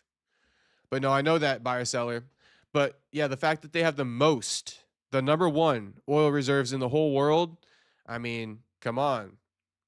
I'm with you a little bit. I just don't know which side to fall on because I'm not super tapped into that. If this was MMA, I would know what side to fall on. But with the politics, shit. I just keep an open mind. But anyway, let's continue with this. where do you believe in these reptilians? And it's crazy because other Christians will ask me, why do you believe in reptilians that rule the planet or walk around on the planet, that are conscious beings and talk? Well, because I've read the Bible. Look at Genesis 3:14, okay? When Eve was approached by a talking, walking serpent, okay? You got to understand, this was one of the first beings that ever existed, was a walking, talking serpent. Let's go to Genesis 3:14, because most of y'all don't realize that all serpents used to walk, and that when the serpent deceived Eve into biting the apple, that's when God said, you shall no longer have legs. Now you will crawl on your bellies because you've deceived humans, and all humankind now has to die because of the serpent. So the serpent was punished by getting its legs took away. My Mimi told me that when I was way young, so I guess I kind of have an advantage there over most people who've never heard this their whole life. But yeah, my Mimi told me snakes used to have legs. God took them away because what they did to humans. That's right. Snakes walk and talk, okay? And if you don't believe the Bible, well, I guess you're not a good Christian. I don't know. You can take that up with God. When you see God in the face, you're probably going to believe that he exists, and you're probably going to believe his word. So you don't want it to be too late then. You better start believing it now. Let me go to Genesis 3:14. And the Lord God said unto the serpent, because thou hast done this, thou art cursed above all cattle and above every beast in the field. Upon thy belly shalt thou go, and dust shalt thou eat all the days of thy life. So God literally told the serpent, Genesis 3:14, you're going to be confined to your belly. Your legs are gone. Okay, so Bryce isn't so crazy. The serpent was walking and talking in the most historically accurate piece of evidence ever transcribed, which is the Bible. So the Bible says there are walking, talking lizards. Okay, that's why I believe in it. Reason number 2, everywhere I look, I see some evil, rat-looking, lizard-looking people, okay? That's why. I can't help but to think some of these people are cruel, cold-blooded, discreet, secretive. We're very discreet, reptilian, cold-blooded. All right, guys, so what's some modern examples of reptilians? Look at that thing. That's one of the richest dudes in the world, and look what he married. Look at her, dude. Look at the fingers on that thing. You think that's a human? Ugh. I mean, yikes. Ugh. Those eyes look reptilian, that's what I'll say. Those are some reptilian eyes if I ever seen them. Meowed Boy says, people always talk about the boats so we can take the Venezuela president in the middle of the night, and people don't think we don't know what's on those boats. Let's be real here. And Tim Walz is going to the Slammer. Buddy has been stealing from the U.S. $2 billion plus. Bro, where the fuck? Where the fuck do you guys like learn about this stuff? Like, I don't even like. I'm not tapped in. Whatever you guys are tapped in on this shit, I'm so not tapped in. I'm even gonna ask a stupid question and be like, Miyawa, what the fuck is on those boats? I don't know what's on those damn boats. You mean oil? Oil's on those boats? Is that where they're reserving it, in the middle of the ocean? That sounds like a bad idea to me. Reserving oil in the middle of the ocean. That sounds like a terrible idea to me.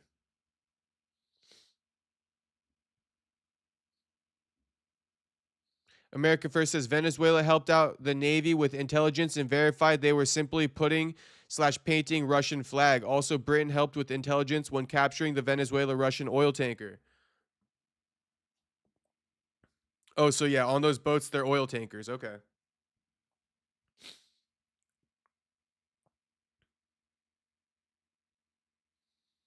Andrew says, why'd they break up? Shit, what up, Andrew? They broke up just because they're two different people, man. Two different people. They live in different states. It was never meant to be in the first place. They split up amicably, though. I've known about reptilian shape-shifting conspiracies 15 years ago. Me too. Not 15 years ago, buyer seller, but about like maybe 10 years ago. I've been knowing about reptilians for a minute. Tyler Betts says 100% reptilian. I mean, those eyes are definitely reptilian. Oh, fishermen were on those boats according to Bryce. See, that's what I'm talking about. I knew there was something there. They were saying, Bryce was actually saying that Trump bombed those fishermen, right? Innocent fishermen. But is that not true? They weren't fishermen?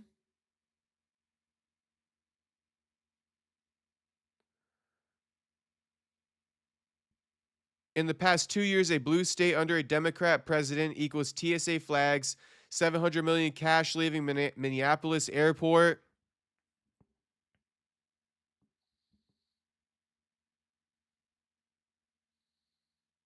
Alex smashing dash, my boy. Exactly. Hey, Andrew Nance, someone else dropped this one in the chat. Catch and release type shit. Catch and release. Smash and dash, catch and release, dine and dash, whatever you want to call it. Miata Boy says, I don't watch Nick. He has some good takes, but most are dumb in my opinion. I just got into Nick basically yesterday, Miata Boy. I saw his interview with not Tucker Carlson. I saw his interview with Piers Morgan. And I got to say, he bodied Piers Morgan. Like, easily bodied Piers Morgan. America First says, funneling money to Somalia to aid the crooked government there. I also don't think Nick is a reliable source. Interesting. Okay, who's the most reliable source then? I want a podcaster. Tell me who the most reliable streamer or podcaster is to listen to. Is it Alex Jones? Who is it? Who is it? Drop it in the chat. Who is the best, political streamer to listen to?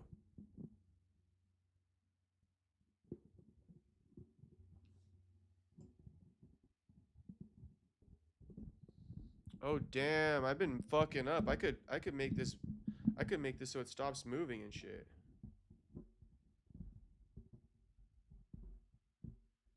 Yeah, that's better, isn't it? I kind of like it being flexible though. But yeah, now it doesn't move as much. Candace Owens, you gotta be kidding me, America First. Candace Owens. Myron Gaines. Yeah, Myron Gaines isn't a bad one, honestly, thinking again. But I don't know. He pushes too much of a certain narrative. I like somebody who's more in the middle. Candace Owens, America First? You're kidding me, homie. Give me a better one than that. Okay, Miata Boy says Asman Gold TV. Okay, I'm going to watch him on my own time. You know what? I did like it, Miata Boy. I did like the stream. I did like it.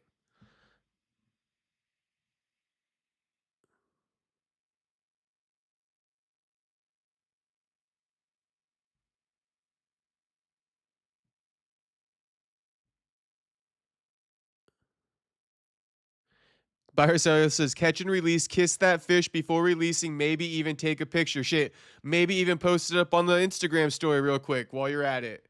Biocellular. And then America First says, Candace Owens has the balls to ask the questions nobody else dares. All right, America First. All right, America First.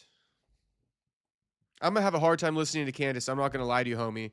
It's just I need a different one than that. Just because even if she's good, I'm gonna have a hard time listening to her. Don't ask me why. Don't ask me fucking why. But I'm gonna have a hard time listening to her. So I need somebody else, even if she's good. And I guess it's Asmongold TV. So I'm gonna start diving into Asmongold TV. I'm gonna keep listening to Nick Fuentes because I like listening to him. He went off on Tucker Carlson saying that he worships pussy and stuff like that. I thought that was funny as fuck. And, Nick Fuentes was actually going off on Candace Owens saying Candace, tucked her tail with Charlie Kirk's wife, because Candace Owens has been dropping all these conspiracy theories about Charlie Kirk's wife. Then Charlie Kirk's wife asked her to do like an in-person interview. She didn't want to show up. I don't know. I heard all this stuff, America First. You've been hearing about this? Have you been hearing about this? Candace Owens also calling dudes the F word, the F-A-G-G-O-T word is crazy. But yeah, Nick Fuentes actually just went off on Candace Owens for tucking her tail with Charlie Kirk's wife because she's been dropping conspiracies about her. LFG, everybody dropping LFGs in the chat. Let's go. Let's go. Shout out all the LFGs. So yeah. I'm listening to Asmongold, Nick Fuentes. I don't really like listening to Tucker Carlson. You guys like Tucker Carlson?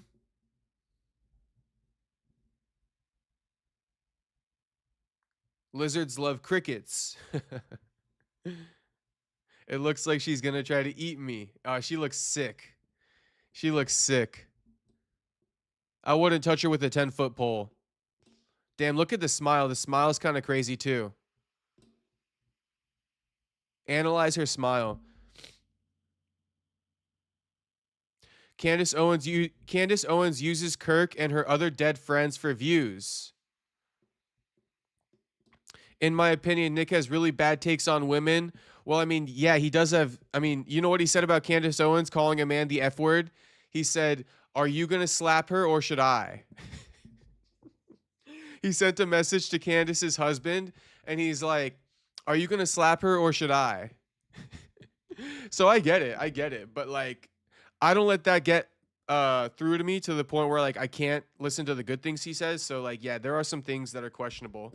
Like, I was like, damn, what do you think his mom thinks about that when he listens? Because Nick Fuentes is a young dude. I'm sure his mom watches his content.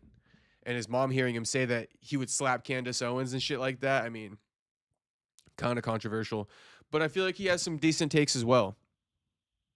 I just started listening to him yesterday, though, so I don't know for sure. But Candace Owens seems to be a little bit of a, some people like her, some people don't. She's like the biggest streamer right now, isn't she? It's between her and Nick Fuentes. Yeah, between her and Nick Fuentes.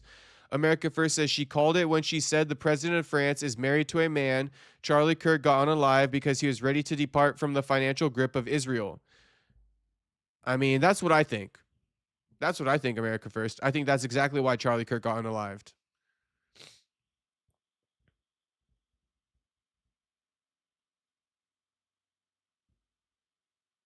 Miata Boy says, I watched Tucker when he interviews someone interesting or posts something interesting. I gave Tucker a good try. I gave him a good try. But there's something about Tucker that I don't really reside with. I reside with Asmongold more than Tucker, I think. There's like a lack of realness that Tucker doesn't present. Which is why I kind of appreciate Nick Fuentes. Just look up Candace's past. She's never acted in good faith. I mean, Eric, I've been seeing people calling Candace a grifter. Saying she's hopped around to several different types of, like, topics. Just trying to farm views and shit like that. She just grifts around the place. That's what I heard. I don't know any of these to be fact. I'm just telling you what I heard. Paris court finds 10 guilty of cyberbullying French First Lady Brigitte Macron. They claim to support democracy. If that's the case, why this? It's obvious there was something shady with Kirk's case.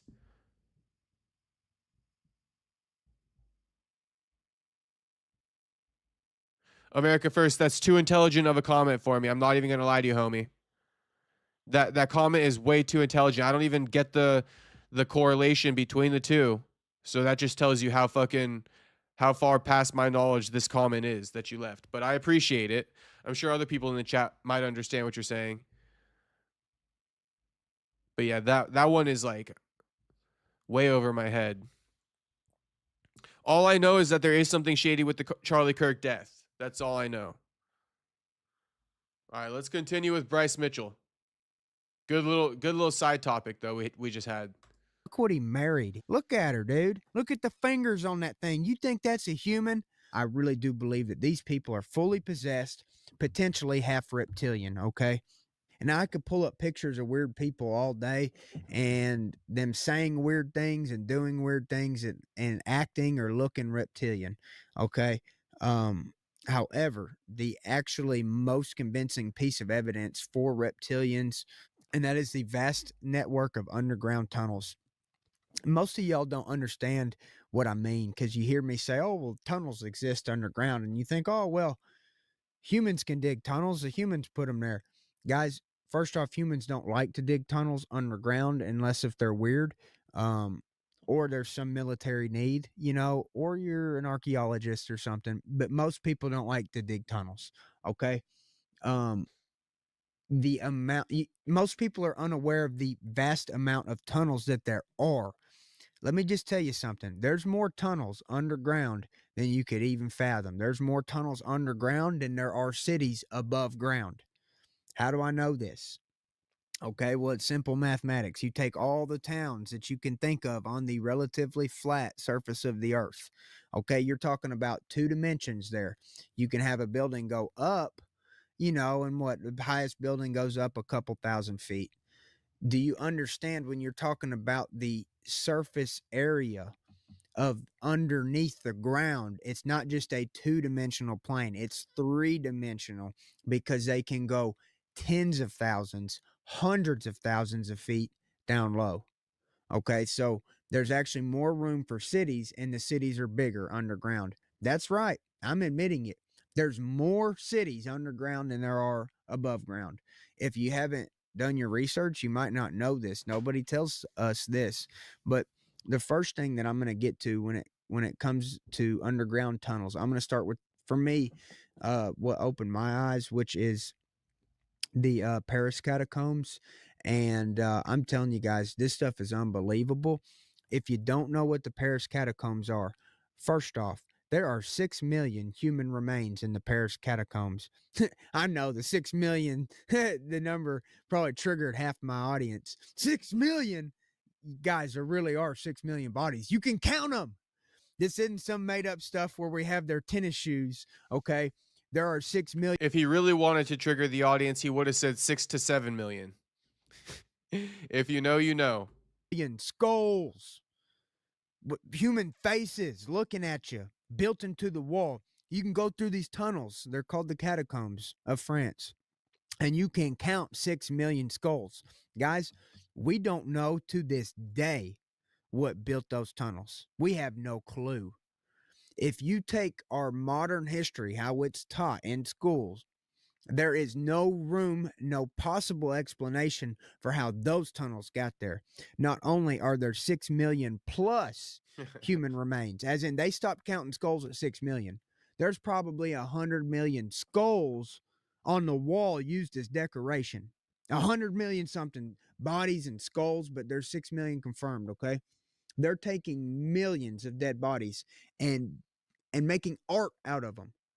Guys, I'm not kidding you. This is underneath the ground in Paris. The tunnels are actually unexplored. Shout out You heard 6'7". me right.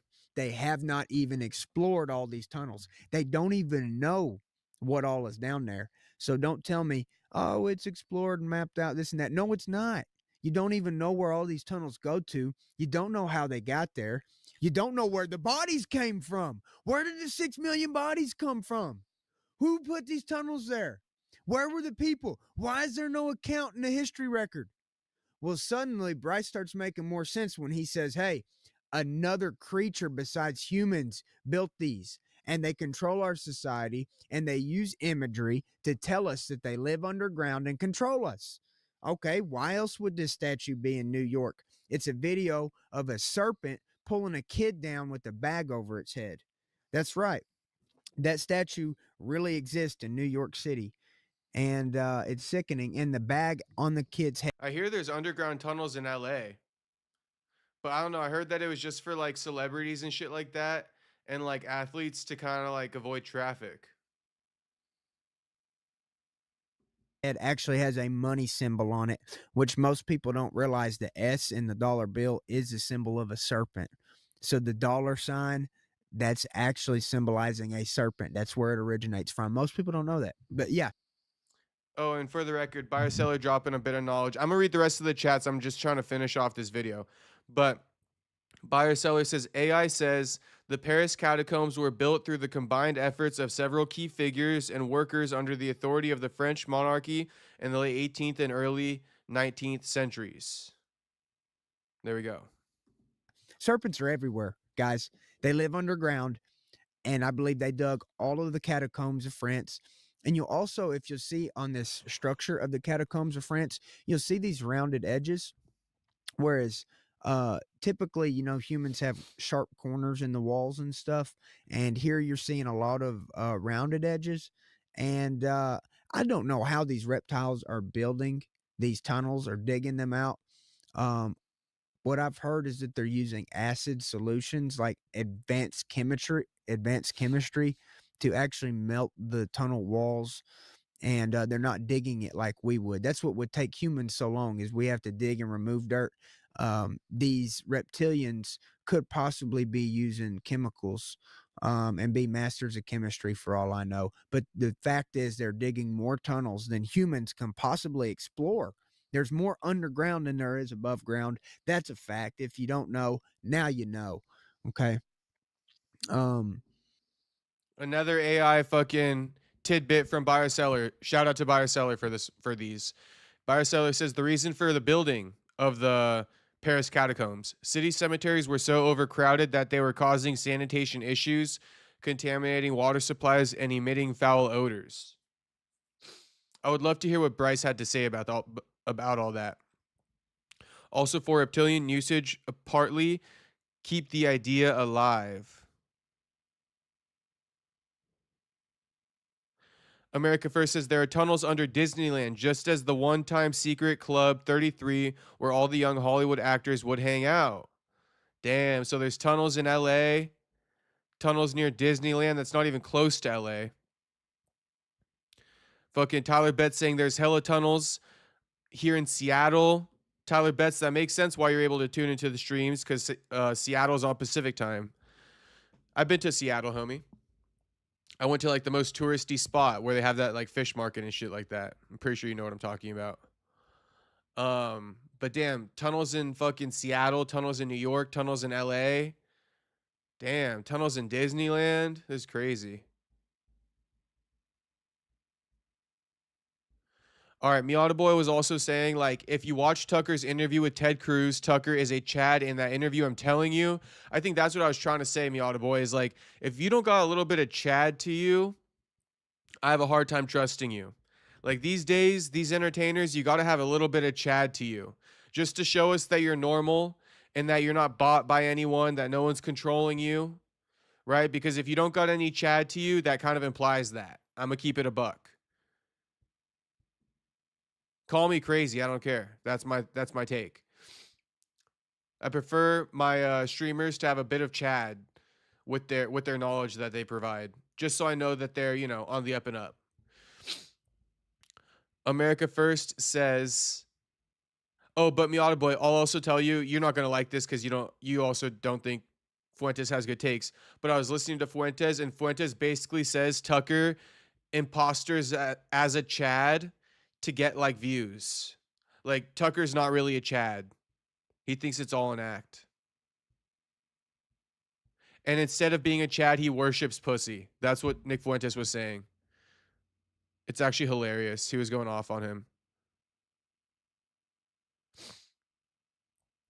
America First says Tucker Carlson buys a home in Qatar.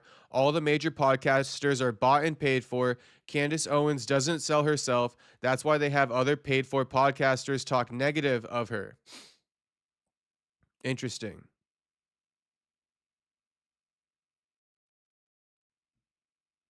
If you guys think Epstein Island is big news, that's just the tip of the iceberg. Bryce said it. There are tunnels under the places you wouldn't think there would be. Playboy Mansion, Getty Museum.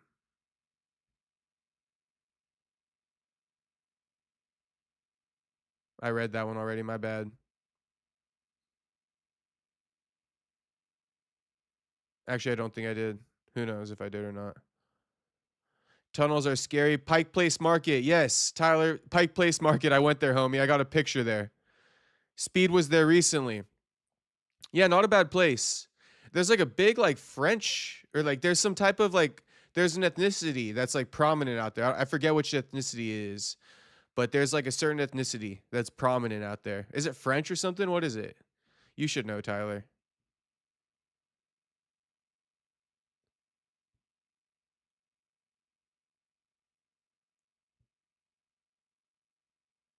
Okay, so HT says, I watch a bit of everything chat have mentioned, like Asmongold, Candace, Nick. I will add Chris Norland. He's a fun watch. Okay. All right. All right. Shout out to HT for that one. Thank you. I'm a look at Chris Norland too. America First says Tucker is a sellout. He's controlled by Qatar. I wouldn't be surprised if he has dual citizenship there. He just bought a house there. It would make sense. Asians and natives. There are a lot of Asians in Seattle. Tyler Betts, you are right about that. No, but there was like this food place I went to. I can't explain it. I'm not even going to try to. But I went to this food place near Pike Place Market. It was one of the most popular places. I don't know. It was like a candy shop or something. I'm not going to explain it well. I'm just going to give up on it. But shit, shout out to all the Asians, all the Asian baddies out there.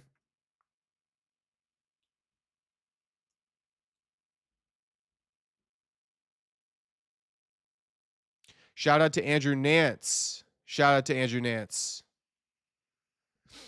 Andrew probably just getting into work.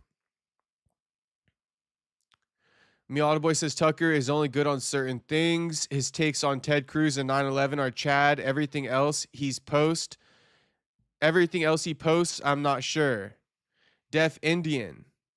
Might have been Indian. Tyler Betts. It might have been Indian.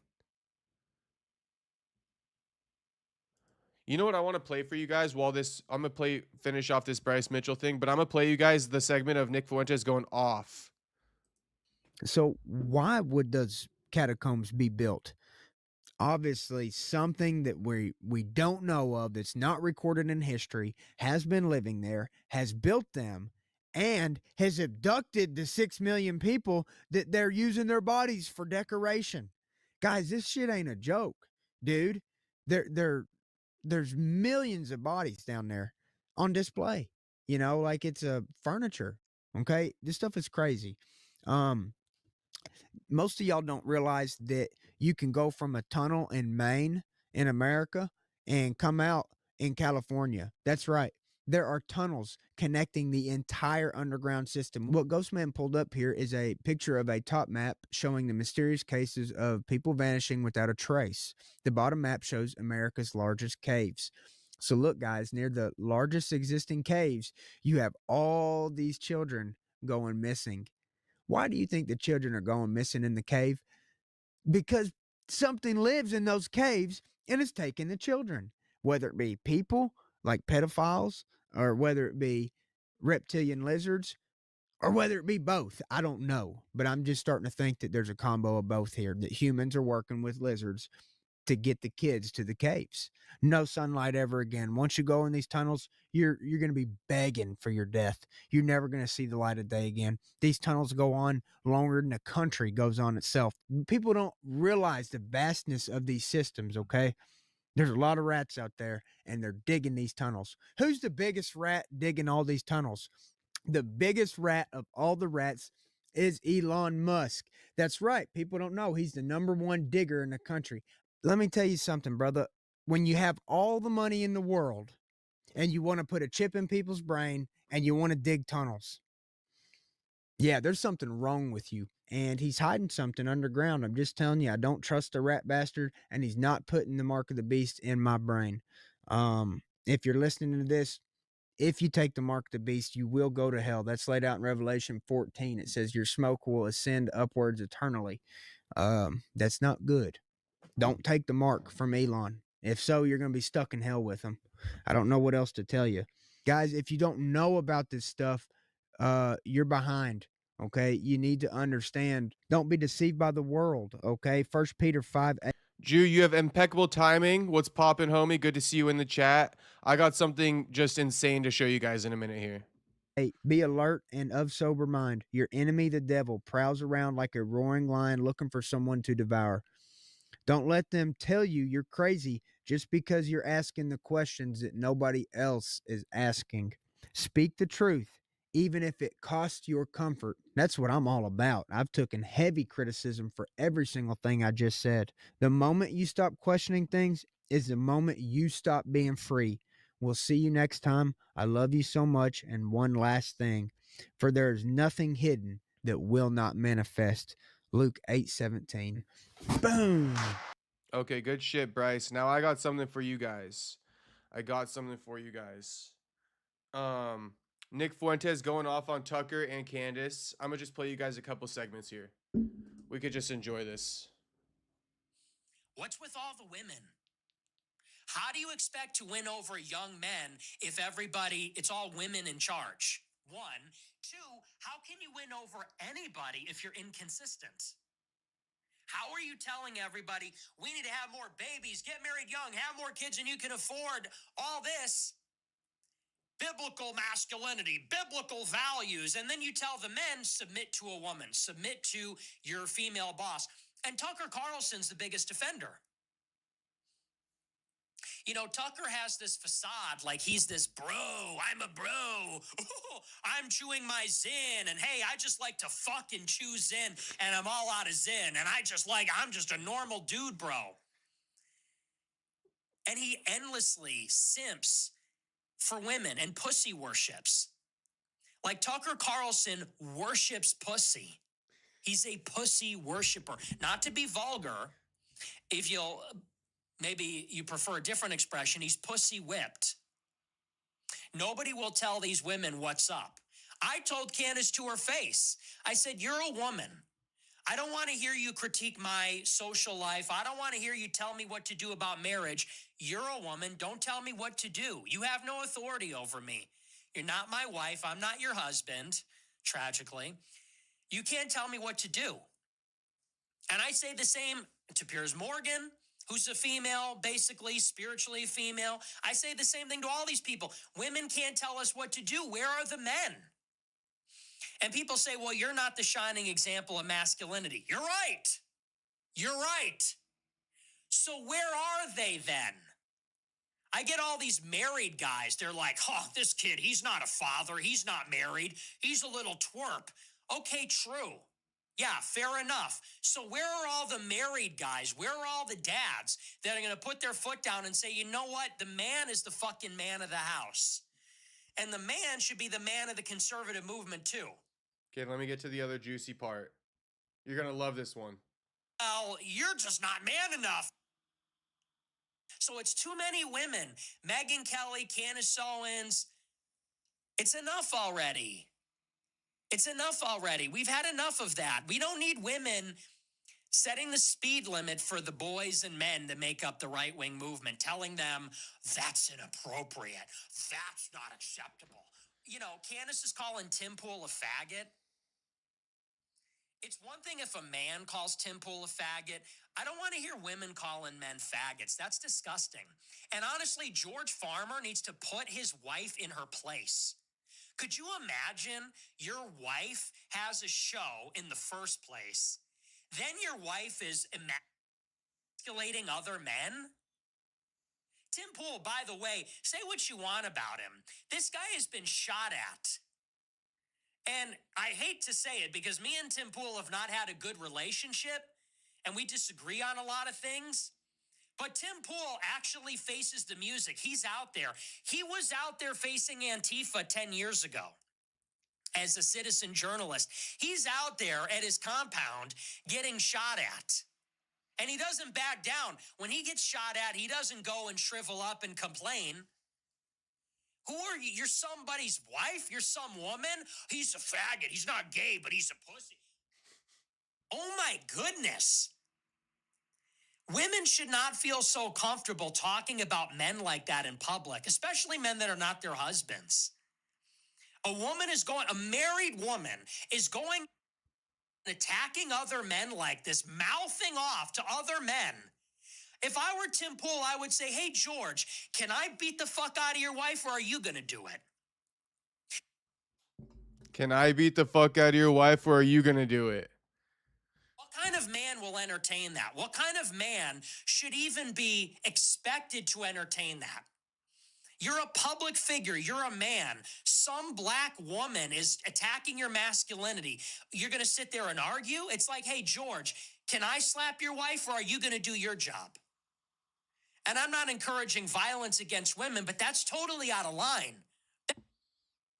So shout out to the baddie upstairs, says Andrew. Shit, shout out to the baddie upstairs. Shout out to the baddie MILF upstairs. But I had to play you guys that clip just because we've been talking about it. So there you go. That's a little bit of Nick Fuentes for you boys.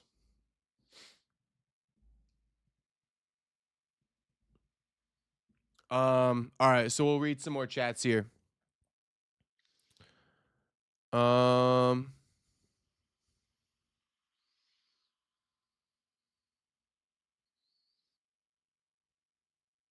Miad Boy says we should have never been to Iraq. And guess who exposed it? I might be late on that chat, but yeah, we should have never been to Iraq. And people are now actually using that Iraq war as an example of us. Basically, we should have never been to Venezuela too. They're comparing the two. I don't know what side to fall on. I'm just sharing ideas. But people are saying that Trump attacking Venezuela is straight out of Bush's playbook when he attacked Iraq, which were both unwarranted, essentially. And they're like PR campaigns. We're using soldiers as PR campaigns for the president to go get an easy win.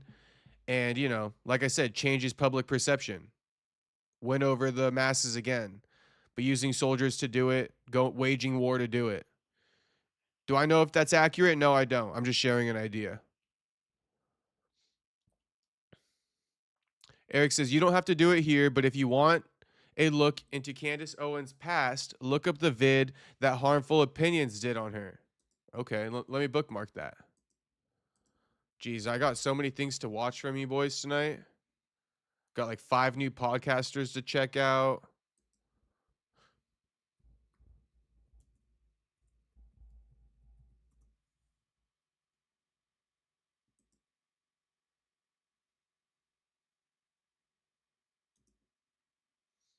All right, I'll for sure check this out.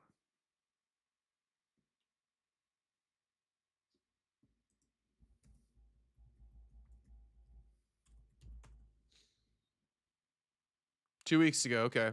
I'll check it out. 9-minute video. I'll check it out. Shout out to Eric for that. LOL Reptilian Lizards. Exactly, Jew. Exactly. Shout out to all the reptilians out there. America First says many of the major companies are established by the CIA, run by ex-military personnel. Walmart, Playboy Mansion, Facebook was set up, enabled / allowed by the CIA in order to get people's info. Wow. No, I mean, I wouldn't doubt that shit. I honestly wouldn't doubt that shit. I wouldn't doubt that shit because it takes so much money to be one of these prominent businesses. It takes so much capital. And like, where does the most capital come from? Shit. The Federal Reserve. Who has endless taps into the Federal Reserve? I'm pretty sure the CIA. You feel me? I'm pretty sure the government. So that actually makes a lot of sense to me, America First. I know some of the things you say doesn't make a lot of sense to me, but that one speaks to my logic. That one definitely speaks to my logic. The average person, right, is going to have a hard time developing enough wealth and capital, let alone being able to start up a Walmart after that, right? Because you got to get your wealth and your capital elsewhere before you go and start up a Walmart. Well, it's of my opinion, before you get the billions of dollars it would take, or the probably like millions, tens of millions of dollars it would take to create a fucking thing like Walmart, it would take you about, into your 50s to get that kind of capital. And then you're going to develop Walmart, you'd be good as dead by now. So that makes sense to me, America First. That totally makes sense to me.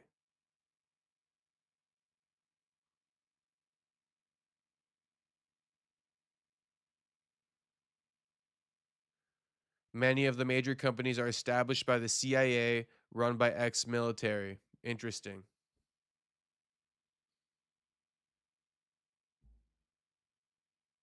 Playboy Mansion is low-key genius because of all the horn dogs that can't avoid it. Bryce should walk out to Immortal Technique song next fight from Buyer Seller. America First says, how many of us shop at Walmart and Sam's Club?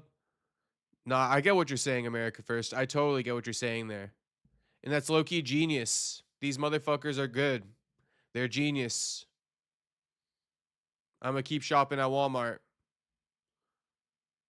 I low-key like Walmart. But shit, CIA owns that shit. That is crazy work. Ron Loke says, what Immortal Technique song? Dance with the Devil? Dance with the Devil is a good one. Biocelli says, nah, something better than that. Probably Dominant Species. Okay. All right, Biocelli, not a bad one.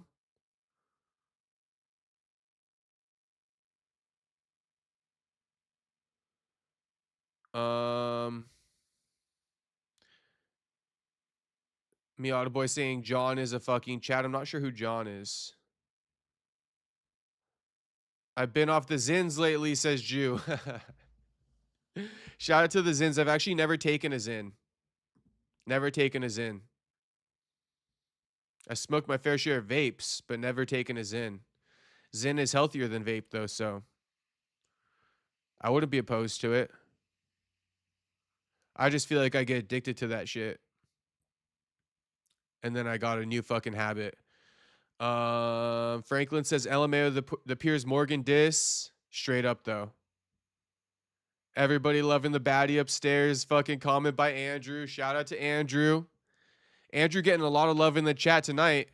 I'll tell you boys that much. I haven't seen this much love for Andrew ever. Shout out to Andrew. His chats are hitting tonight. Everybody loving him.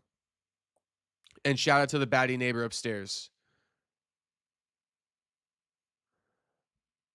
Over the head with a bottle. Franklin says, don't care either way, LOL, but that is a foul mouth. Yeah, it's a foul mouth. He got a foul mouth on him. I got to give it to him. Nick Fuentes got a foul mouth. That's why he got kicked off of fucking YouTube. He got a foul mouth. People forget about the 2,000 people we locked in those trucks in Iraq, and they all passed because they left them there 30 plus days. Damn, I didn't even know that. I didn't even know that, Miata boy. Andrew says Cortez cake must not be that good. I mean, ran through. Can we say that, Andrew? Ran through? Tracy Cortez oh my God. Tracy Cortez cake is ran through, homie. Pereira knew better. That shit more ran through now that Pereira's done with it too. My goodness gracious. Buyer seller says, yeah, but why do we care if Walmart and Costco have our info? It's not like we're drug dealers, right? Buyer seller, I think if I were to put it in simple terms, because you're saying what the fuck are they going to do with our info? I feel you. I feel you. They're going to look at my search history. Nah, buyer seller, you might actually be right, but I'm going to give you the simple term. Apparently they want our information so they can like take over the world or something. I don't know. I don't know. America First, do you want to explain what the significance of having our info is? Because I don't even know. I honestly don't even know. I'm due for a haircut though, boys. I can see it in the motherfucking OBS right now. I think I'm gonna get my haircut on Monday. I prefer getting my haircuts on Monday. So we gotta get through this weekend with my shit ass fucking chopped hair. But Monday, best believe we're gonna have a nice taper. All right, we're gonna have a nice taper. Miad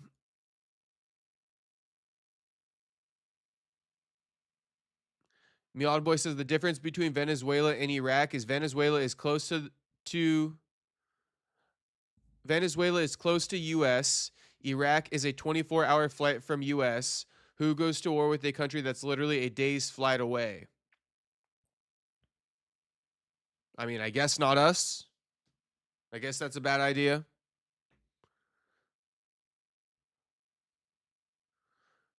Buyer seller says they're gonna look at. That was actually funny, buyer seller. I hear your points too, buyer seller. I hear your points too. Nah, but buyer seller, I think what it is it's like how they're implementing these chips and stuff like that, and like digital payments. So it's like a part of a grander scheme to get rid of the dollar, right? If they own Walmart, if they own these big companies, they're getting people to cross over, start paying digitally, start getting chips or whatever the case. I know Amazon has something where you can pay with like your finger already. So I think overall, like these grocery stores are good ways to also like influence the world. Owning a Walmart, then implementing a change in 2026, like accepting Bitcoins, accepting, chip payments through skin. These types of things are dangerous for society, and it evolves society much faster than we may want it to. And it's all a part of a grand scheme, because the CIA essentially owns these companies. So buyer seller, I hope that answers your question, homie. It's not as much about the info that they get. It's also more about how they can shape the world and influence the world through owning these companies because of how many people shop there. So you mean like the whole barcode thing on your neck? Kind of. But like, I think there's like this chip you could put in your wrist. Like China's got it done already. But you could put a chip in your wrist, boom, make a payment. People are going to start doing that as soon as Walmart allows them to. And it's just for them to kind of like, start the process of what their greater plan is.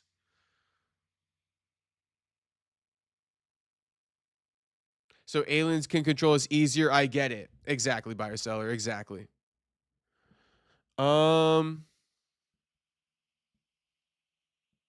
Black Mirror TV show. Check. Exactly, Ron Loke. Exactly. Black Mirror be playing out in real life. We all know it. I love Black Mirror, actually. If you guys couldn't fucking already guess that. I mean, I feel like my takes scream Black Mirror sometimes. Like the one I just gave. Andrew says, I bring it. Yep, Andrew brings it. Andrew definitely brings it every time. My man, Andrew. Can't hold him on that one. Miata Boy says, Shama wasn't hitting it right. Cortez is heading my way right now as we speak. Damn, she en route. I know that ain't true, though, Miata Boy, because Shama just inflated the market. She can't go from a double champ, right, to Miata Boy. She can't go from the double champ to Miata Boy. She would have before because she was down bad after fucking Brian Ortega left her ass. Humbled her ass. But now Shama fucking done inflated the market once again. Effectively ruining Miata Boy's chances. All right. That's it for the chats, boys. That's it for the chats. It's late night. A lot of people won't get that, though, because to them it's considered the mark of the beast. Otto, it's considered the mark of the beast to me, and I won't be getting it, homie. So that's a damn fact. But with that being said, Otto, I think we both can agree. A lot of people, a lot of sheep will be getting it. A lot of progressive people will be getting it. Who knows? Joe Rogan, just up until this last year when he started believing in God, Joe Rogan is one of the most progressive people ever. How often do we hear Joe Rogan like literally jizzing / master debating to fucking these AI songs out there? How many times have we seen it? Joe acts like he loves this AI music, like this fucking AI remix of Many Men by 50 Cent. Joe's played it on his podcast like a million times and shit like that. He's trying to push it out there, trying to get people to like it, and no one fucking likes it except for him. If you know what I'm talking about, you know what I'm talking about. I just painted the perfect picture in your head. But if you don't, that's fine too. But yeah, Joe Rogan, he's super high on AI fucking music right now.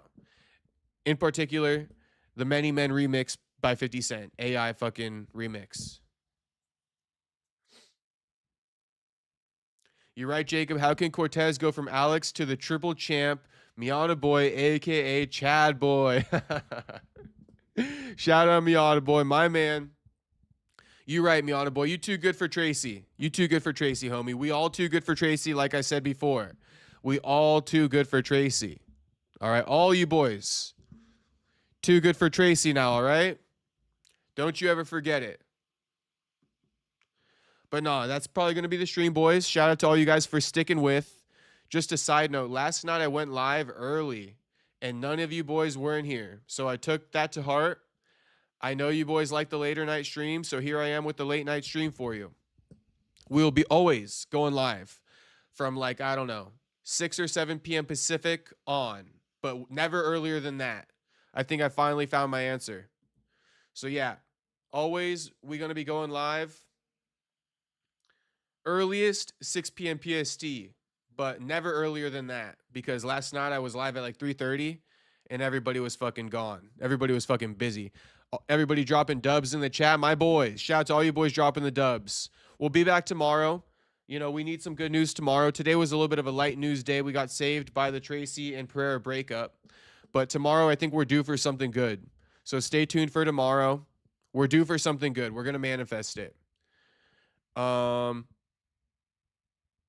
I fuck with Many Men. It's a good hype song. Jew, I fuck with it too. My problem is you should listen to the fucking one that Joe keeps playing on his podcast.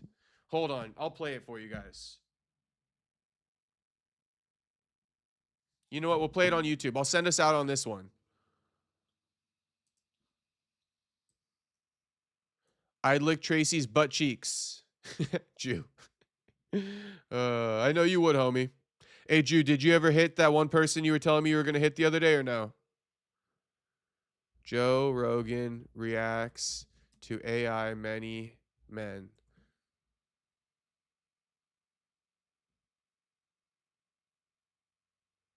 Okay. Joe Rogan reacts mind-blowing Many Men with AI soul voice. It's the most cringe thing you've ever heard. We're going to play the short.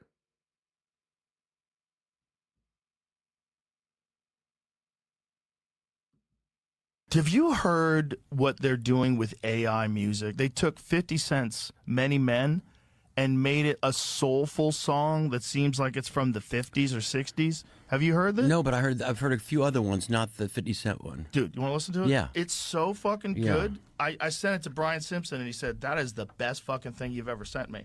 Listen to this, though. Straight cap, dude. Straight capping through his fucking teeth. Not only for himself and his own ideas, but then he groups in Brian Simpson.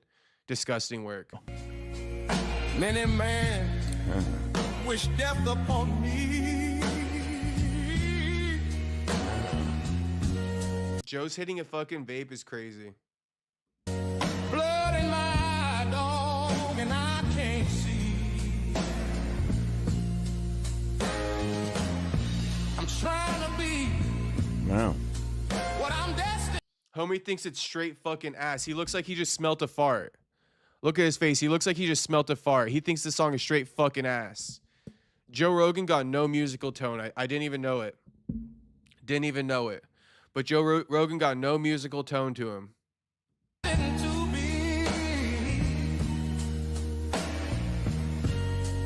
niggas trying to take my life away. Woo! Isn't that great?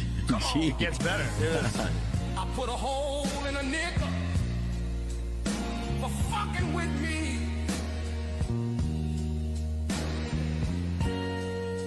Yeah, homie got nothing for it. He's trying to like it, but he can't. This song is straight ass. Back on the wall, now you gon' see. Better watch how you talk. Joe's disgusting. Look at his head bob right here. It's actually disgusting. It's actually disgusting. When you talk about me, 'cause I'll come and take your life away. Woo! Isn't that great? How incredible. Nobody sings lyrics like that with those kind of lyrics. No. Bro, Joe, you're so fucking out of touch, homie. A real human being sings a million times better than that. It's gangster rap lyrics with an Right. incredible voice. AI is fucking scary, man. Yeah. That's so good. Have you heard? Joe's like a straight retard. Straight retard. Anyway, that's it though. That's it. The woo was crazy work. Okay. Who's better looking from Dylan? Cortez or Nina Drama? Tracy Cortez all day, Dylan. Tracy Cortez all day. I hate Nina Drama. I won't use the word hate, even though, yeah, that's probably accurate. I just I wouldn't touch Nina Drama if she was the last woman on earth. I didn't say that about Tracy. I said pretty much that about Tracy, close to it. But I would hit Tracy if she was the last woman on earth. If Nina was the last woman on earth, we ain't reproducing. Human civilization will become extinct if it was me and Nina Drama, the last two people on earth. Miata Boy says, I've got to ask Alex if that Cortez pink eye is hitting. You know she be farting, bro. She be farting. You know Cortez be farting. Otto, oh, now I know which one you're talking about. There we go, Otto. I gave you guys the context. HT says, Rogan overhyping the fuck out of that song. Exactly. Jew says, the wife chick was just playing, bro. I think she was doing this weird shit where she just likes texting me for attention on some fantasy shit because she keeps chatting when we were supposed to meet. I ended up just blocking her. Ah. I've seen that play before, Jew. I've seen that play before. Sometimes these chicks, they be hitting you up with boyfriends and then they get scary. They get real scary real quick. But it seems like she wasn't as scary. She's like trying to text you, but she don't want to actually do the deed. It's like, nah, we either do the deed or shit, you finna get blocked. Shout out to Jew. So the lady's long gone. Straight blocked. Dylan says, sounds so soulless. Straight up, bro. Miata Boy says, Drew's trying to get double pink eye. He's got no time to play games. Shit, we need Miata Boy and Drew to fucking Eiffel Tower Tracy Cortez. Should we make that happen? What do you boys say? You boys want Eiffel Tower Tracy Cortez? Buyer seller. Joe Rogan looks like Golem from Pokemon. I wish I knew Golem. But now that you said that, I'm going to look it up. What up, Soda Pop? We got Soda Pop in here. Joe is a unk. We give him a pass. Joe annoys the fuck out of me, bro. I got to keep it a buck. Golem. I mean, even with the whole Gable thing and that, I've already watched all that stuff too, so I'm on tip with that now.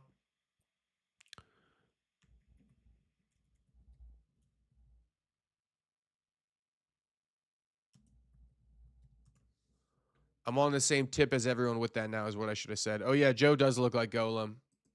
Yep, that's Joe Rogan right there. That's definitely Joe. I agree. That's hilarious. Shout out buyer seller for that one. Has to be a bit from Franklin. No, he's straight. He's being authentic with that. He's being authentic. He absolutely loves the AI music, unless he's trying to go viral. Otto says, later, man. Great stream. Have a good night, you guys. Peace out, Otto. Peace out, homie. Thanks for stopping by, as always, Otto.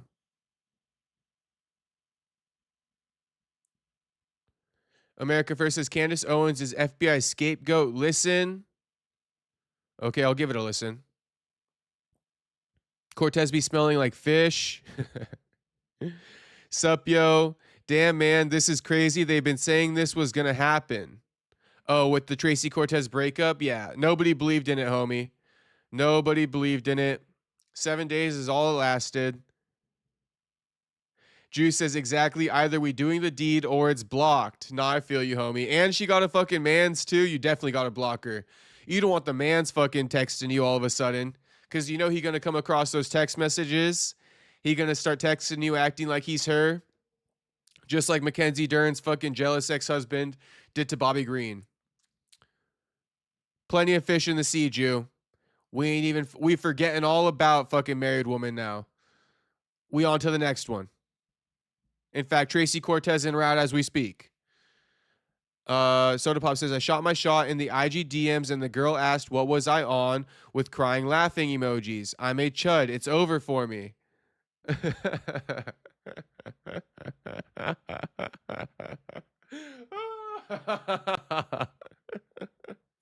No way she hit you with the crying laughing emojis. That's actually dirty. That's actually dirty, Soda Pop. That she did you real fucking dirty, homie. She responded asking what you're on with the crying laughing emojis is crazy. It sounds like you guys might know each other on some friend shit though. Is that the case? I'm a chud. It's over for me. It's definitely over for you with that chick, homie. I mean, there's no going back. I would just leave that on scene. Castro, you got any game when it comes to getting married women? Dylan, I don't got no game when it comes to getting married women. I don't got no game. In fact, I would say the married woman probably got to pursue you. You know, if she want it, she want it. But I don't think you're going to make it happen. You feel me? That would be the game I got for you. Now, a girl with a boyfriend, I mean, that might be a different story. These women ain't loyal out here. But a woman that's married, I mean, it's got to be the perfect scenario. It's really got to be the perfect scenario. She got to be ready and willing to fucking cheat on her mans. You feel me? She got to be ready and willing.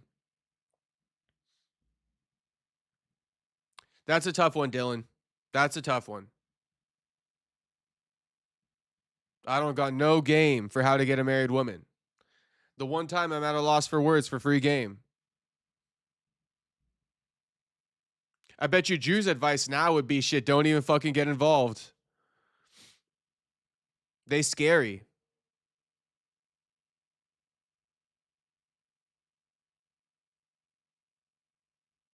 Miata Boy says, tell Nina and Cortez I said what's up. Like, bro, Nina's husband in T-City can hold the camera. I don't know, film crew and everything. I don't care. God damn, Miata Boy's got a type. Miata Boy likes the Latina women. That's Miata Boy's type. Like the slightly thick Latina women, even though Nina is like thick in all the worst ways.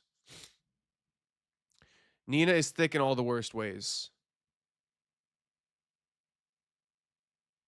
Juice says, low-key wanted to be petty and just show her man the screenshot, but I was like, fuck it. Jew, I think you made the right move, homie. I think you made the right move. No need to fucking send the man the screenshot. You made the right move, homie. No snitching. No snitching on that one. That's what I would say, Jew. You made the right choice. Fuck it is right. Now, if the woman starts acting out of pocket, you might have to. But, you know, if she just lets you be, if you guys just move on, it is what it is. Supio says, you see the new beef between John Jones and DC yet? I did, homie. I reacted to it on stream already. We talked about it on stream, homie. Supio, just rewind the stream. Once this is over, it's going to be over in a couple minutes. You got the whole stream to watch. You can get caught up. And Supio, subscribe, homie. We live every night. And shit, I mean, right now, these lives, we just in the trenches. We just turning lemons into lemonade like I always say. But man, just get ready. When we get back, when the UFC returns, boy, oh boy. Boy, oh boy, I can't wait. We're going to actually have a lot of stuff to discuss and react to and talk about. But right now, you know, we just be reacting to everything. But make sure you subscribe, Supyo. HT says, Jacob is exactly correct about the married woman opinion. They have to pursue you. That's my experience. Yeah. You could try to pursue those married women and like they might oblige, you feel me? They might give you their number or something like that, but it's a whole nother ball game trying to get them to communicate with you. So that's why I'm saying they got to be ready and willing. And it's better off if they're the ones doing the pursuing. You know, more like a work thing. More like a work thing, I would imagine. But going up to like a married woman somewhere, it's going to be difficult. Soda Pop says, I'm going to send you the SS on Twitter. It's funny. Okay, send it over to me. I'm sure you don't want me to show it on stream, so I won't be doing that. But if you do want me to, then say it. But I'm gonna keep that private. That's hilarious though, Soda Pop, that she hit you with the "What are you on?" with the crying laughing. That's insane. America First says, stay away from married women. Let them come to you. And even then, you have to think of all the potential drama that comes along with a married woman. There we go. All the boys are agreeing. Yeah, it's tough to get with those married women. That's why I was saying it's even got to be a work thing. Like, you can't make that shit happen. Super tough to make that shit happen. You basically got to find like a super unhappy woman whose husband just like ignores her constantly. Then she'll probably end up being the one on the pursuit. You feel me?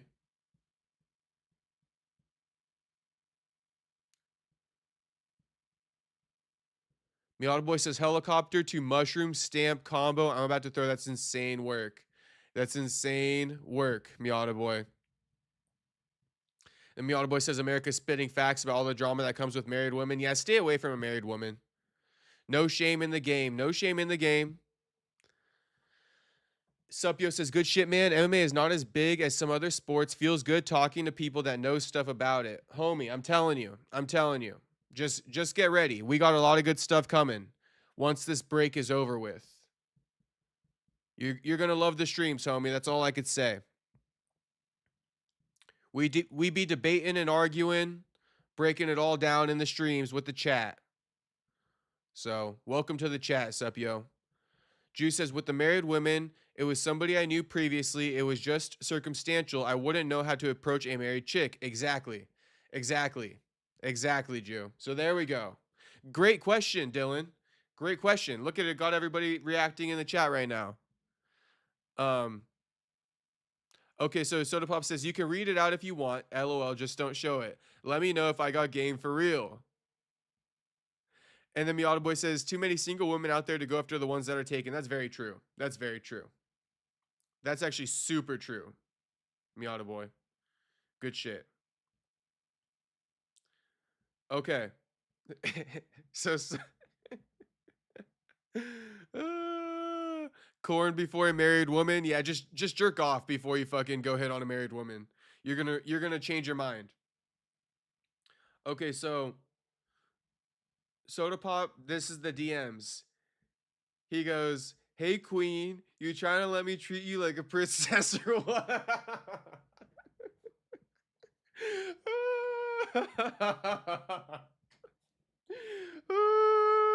I'm screaming. Oh my God, Soda Pop, you are killing me right now. My neighbor is gonna come down. My neighbor is actually gonna come down. Why is Joe Rogan still on your screen? Shit. That's a great question, buyer seller. Oh my goodness gracious. I'm gonna read this again. Soda Pop goes, hey queen, you trying to let me treat you like a princess or what? No question mark. I like the no question mark. Then she hits him with the fucking like flat mouth emoji with like the raised eyebrow, like one of those. And then she hits him with, that's the reaction. Then she hits him with the what? Two crying laughing faces. I like her profile picture. She looks like a little hood baddie with those glasses on, Soda Pop. I could see those glasses. And then Soda Pop responds to her saying what? He goes, Wangstop. Spelled WANGSTAWP. Movie, and then listen to Daniel Caesar. Who says no? Oh, Soda Pop, you are killing me. And then Soda Pop says, she responds, she goes, what are you on, king? Two broken heart emojis. I'm screaming right now. Maya's my man. Who the fuck's Maya? Soda Pop, who the fuck is Maya? Or a loss, Soda. Soda Pop was killing me with this. And then he goes, is this code, question mark? Are you saying that you both want me? While I appreciate the compliment and offer, I am a traditional man. I stick to women. Oh my goodness gracious, Soda Pop. That's one of the best fucking DMs I've seen in a long time. That's one of the best DMs I've seen in a long time. I mean, if you want me to break it down,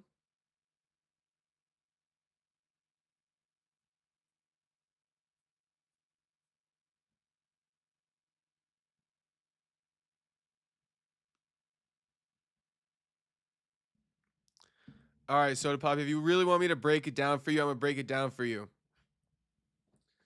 Hey, Queen, you trying to let me treat you like a princess or what? I mean, too much. Queen and princess, too much. That's okay, though. You know, in my experience, I like to hit them with the, hey, what you up to? What you up to? How you been? Right? Something simple. Something simple. You're saying Wingstop and movie, and I'm all for it, right? Netflix and chill type shit. But then the Daniel Caesar was a bit much. The Daniel Caesar was a bit much. Who says no?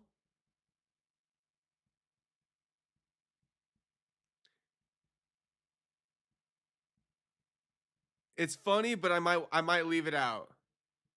I try and go full ego in the DMs. No, I see it. I see it. And it works, but it doesn't work at the same time. It's like this trick that you got to play. You got to have ego. I get you, Soda Pop. That's why I'm like seeing it. Like when you say who says no, it's like I like it, but I don't like it. Because these chicks, they like it when you don't give a fuck. When you give, you don't give a fuck, but then you can't. It's just complicated.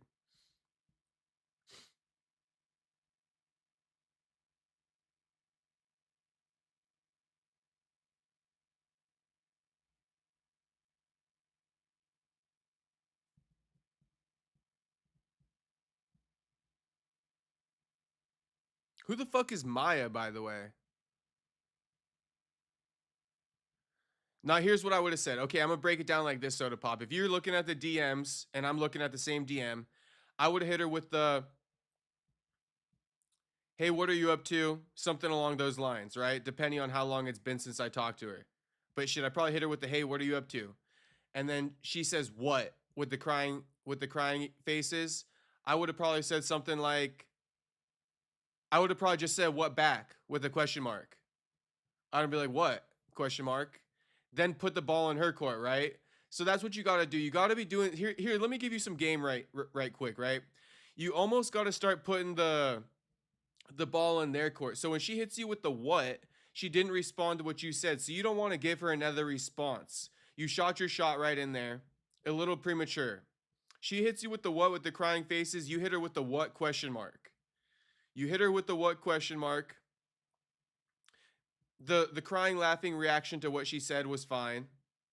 But then when you hit her back with the what question mark, then that puts the ball in her court to start a conversation and elaborate on her response to your original message, to which you can give a proper response. But that's what I would say is, try to, this is exactly what I'd say, Soda Pop.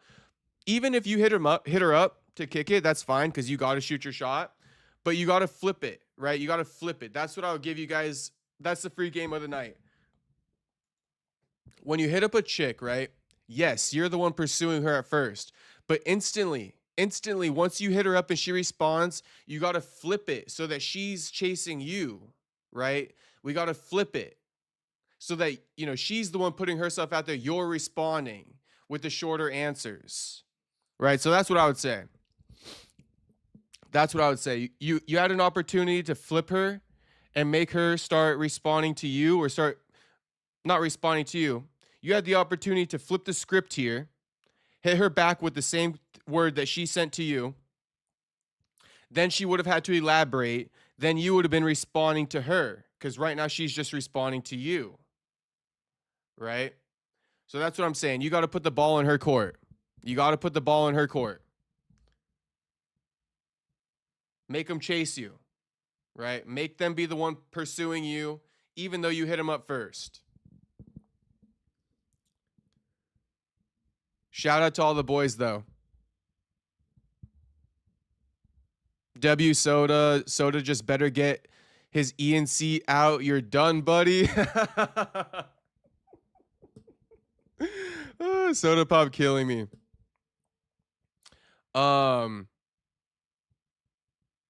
Or not Soda Pop. Miata Boy's killing me. Soda Pop says, okay. I try and go full ego in the DMs. Ego's good. It's a mix. It's a mix. I would say keep the ego, Soda Pop. But the ego, here's the other thing I'll tell you, Soda Pop. The ego works when they're the one pursuing you. That's why it's so important to flip it. Even if you hit them up initially, right? Hit them back with shorter answers. Make them start being more interested in your responses. Then you hit them with the ego, and it's a double whammy. They're going to be like, what the fuck? This guy hit me up, and now he's egoing me? They're going to be so fucking confused, but they're going to love it. They're going to have to see you now. Right? Because they got to figure out what the fuck's behind this ego after you hit her up. Now you're the one barely texting her and you're egoing her. She got to fucking find out what's going on. Also, I like to throw the jacuzzi out there. Maybe that's a California thing, but I'm a big jacuzzi guy. You feel me? Like, yeah, I'll be like, yeah, we could watch a movie or we could hit the jacuzzi. Like, I think the jacuzzi is a great one because it also just sends a message of what type of time I'm on. And that's smash time because you finna get in that little bikini, girl, and I'm finna get in my fucking swim trunks. And we finna have a good time in that jacuzzi, a little romantic time in that jacuzzi. So I like throwing the jacuzzi out there. Even if they turn down the jacuzzi, it still lets them know what time you're on. Bro, we don't got no jacuzzi in New York. I figured it's a California thing. Shit, that's definitely a Cali thing. Buyer Seller says, bro, jacuzzi is one of my main moves. It's one of my main moves. Jacuzzi is one of the best moves you could ever do. You hit them with the, yeah, you want to like cruise over to my place. You want to hit the jacuzzi or just be like, yeah, we could come to my place and hit the jacuzzi. She finna love it, bro. And half the time they're not even going to bring a bikini or anything. You're just going to kick it at your house. But they know what time you're on by saying that. West Coast shit. It's definitely some West Coast shit. Shout out to all my West Coast boys. If you on the West Coast and you're not fucking inviting the baddies out to the jacuzzi, you doing it wrong. All right, you just got some free game. Definitely suggest the jacuzzi. But Soda Pop, you definitely, let me give you a little positive spin. You got it there, Soda Pop. It's just minor critiques. You're right there. You're right there. You're on point with the ego. Just a couple minor critiques, and that chick is yours. Buyer Seller says she needs to call you king before you call her queen, and that's if she's lucky. Buyer Seller, I would have to agree with that. I would have to agree with that. No name calling. No name calling at all. How about that? No name calling. No bae. No beautiful. No nothing. Just, hey, what are you up to? You could add a question mark in there if you want. In fact, it's good to fake like you're appearing interested off the bat, then take away the question mark. You feel me? It is as fucking petty as that, though. I'm telling you, flirting with chicks is as petty as that. You could put a question mark in there to get them to initially respond. Then once you reel them in, you stop fucking giving them question marks. It's that petty when it comes to women. And if you think I'm on some crazy shit, you could think that. Miata Boy says, Soda with the Tony downfall right now. Tony has died. Soda Pop has died. Just some other girl. Soda Pop says, there's no downfall if we were never up. My man Soda Pop. My man Soda Pop. Motivational quote right there. Soda Pop, you finna be up after this game I just gave you. You finna be up for sure after this game I just gave you.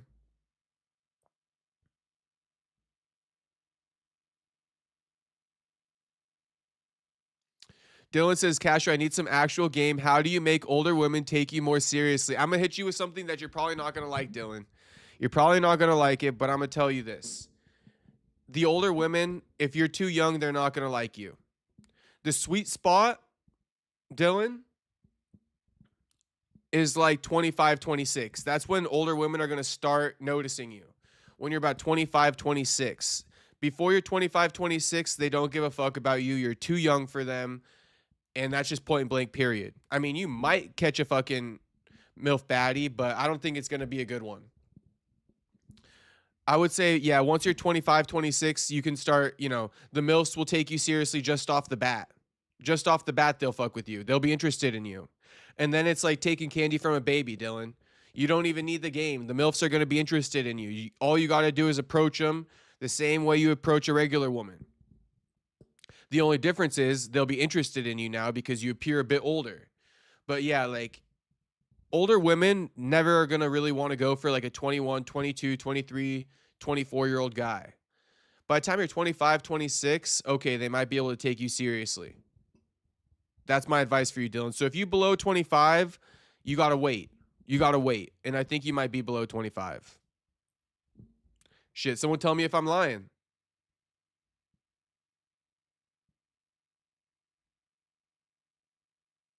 Soda Pop says jacuzzi gotta be the unk type game. It just depends, Soda Pop. Here in California, where I live, every single apartment complex got a neighborhood jacuzzi and pool. And in my neighborhood I live in, we got like 3 of them. So I feel like you're saying jacuzzi got to be unk type shit because you're assuming you got to own a house with a jacuzzi in the backyard. Nah, in California, the brokest of the dudes got jacuzzis to take a chick to. So it ain't no unk shit. It's actually some broke boy shit. It's actually some broke boy shit. That was my move when I was living with my mom. Shout out my mom. She's probably gonna see that, unfortunately. But I mean, shit. You feel me? Buyer Seller says, I taught a Filipino girl how to swim last summer. I love it. Soda Pop says, y'all learned this in the 2010s for real. Soda Pop killing me.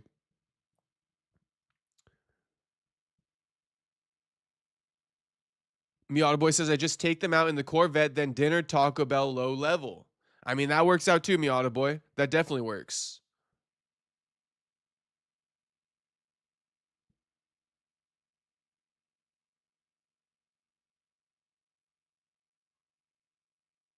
Soda Pop says, the thing is, though, I said queen because it's kind of funny, you know, and that girl knows I be messing around a lot. I be making jokes 24/7. Fair enough. Fair enough, Soda Pop. Fair enough. If that's the case, then no correction on that. The main thing I would say is when she hit you with the what, you should have hit her back with the what. That's the main thing. That's where I think you went wrong. If you want the main crux of the problem, when she hit you with the one-word response, you should have hit her back with the one-word response. And then worked your way to asking her to Wingstop, movie, and Smash Town. Miata Boy says, Soda, you got 25K? Miata Boy saying, shout out to Mama Castro. Shout out to my moms. Buyer Seller says, I run the jacuzzi move because it's fucking fun, man. The jacuzzi move is a legendary move. The jacuzzi move is a legendary move. What's it called? Legendary move reserved for the West Coast boys. Damn, HT says, Jacob spitting facts about married and mature women. My partner was a married woman when we met, and I didn't know she was married back then. Damn. Okay, HT, I was not familiar with your game, homie. You snatched her from her mans. My man, HT. You snatched her from her mans. My man, HT. Buyer Seller says, bring a bottle and play an iPhone to play music, maybe some Gatorade. Shit, Buyer Seller, bring some tequila. You know they love that tequila. A little bit of tequila. Bring a chaser. Some music. Shit, we chilling. We chilling. We chilling. We going back to my place after. You feel me? Only jacuzzi I have is at a in-shape gym. Damn, dude, that's crazy. Yeah, in California, bro, we got jacuzzis all over.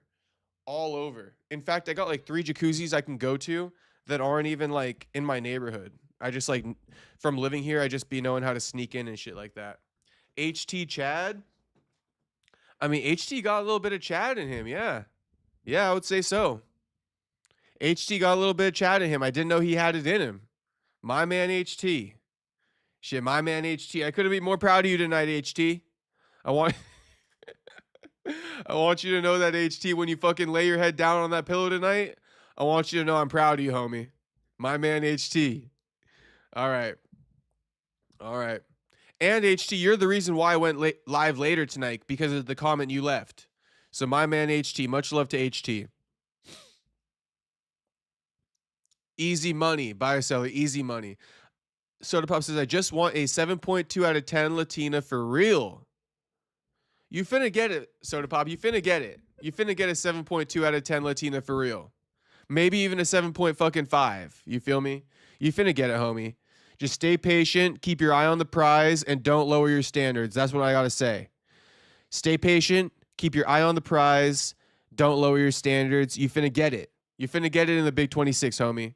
A 7.2 out of 10 Latina, you finna get her, homie. She waiting for you as we speak. She waiting for you as we speak. I'm gonna have to start whipping out the Buckley follows me on IG line. That would be a good one. That would be a good one. Believe it or not, I've never flexed anything about like I feel like that could be a flex off. I'm like, yeah, check out this like interview clips I got with like this UFC fighter. But like I've never even like thought to do that. It would be a good flex though.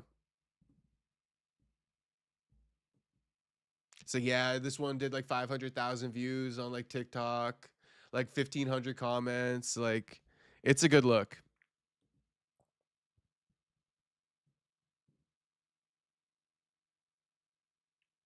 Steezy saying, you going 5 hours? Nah, homie. I'm getting off now. I actually got to eat more. But I think I'm going to tell the chat this just so that I stay locked in. But I'm on my diet game right now. I'm tracking all the calories. All right. And we're going to get a great, crazy looking physique coming in this first quarter of 2026. That's what we're going for. We finna get a crazy physique going in the first quarter of 2026. It's on the way. I'm 3 days into the diet. I'm 3 days into the cut, boys. All right. Tracking all the calories. We on our Sam Solik shit. And yeah, I'm about to show you guys one of the craziest physiques ever. That's what I'm going to say. I'm about to show you guys one of the craziest physiques ever. All right.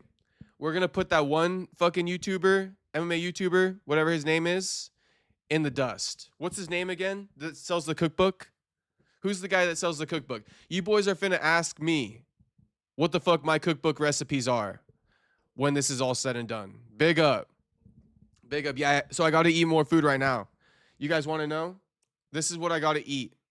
W. What's that guy's name who sells the cookbook? I'm going to put him to shame. I'm telling you guys. Nah, but I got to eat. I got to...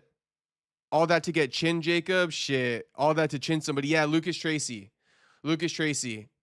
Shit, you boys finna ask me for my cookbook when it's all said and done. But nah, I got 905 more calories to eat on the day. I'm on a 2,500 calorie diet right now. And yeah, 2,500 calorie diet per day. I got 138 carbs left on the day, 90 grams of protein, only 1 gram of fat left. So we having a high protein, high carb, 0 fat meal. That's what we're going to have. Lucas, yeah, I'm putting Lucas to shame. To shame. You boys finna see one of the craziest physiques. I'm telling you. But that's all I'm going to plug as far as that goes. But I'm just letting you boys know. That's why I'm getting off, because I got to eat. And it's 2 a.m. over here. Greg Doucette. I'm going to be on my Greg Doucette shit. I'm going to be on my Sam Solik shit. I'm going to be on my fucking idol. I got 2 other idols. Nick Walker and Derek Lunsford. Mr. Olympia. The reigning Mr. Olympia. Derek Lunsford. So, all right, boys. I'm going to get off here. Shout out to you. And I will see you boys tomorrow. We got some good news dropping tomorrow. I'm manifesting it. Oh, did I hear the new Bruno Mars song? I have not, Soda Pop. I have not. I'll listen to it, though.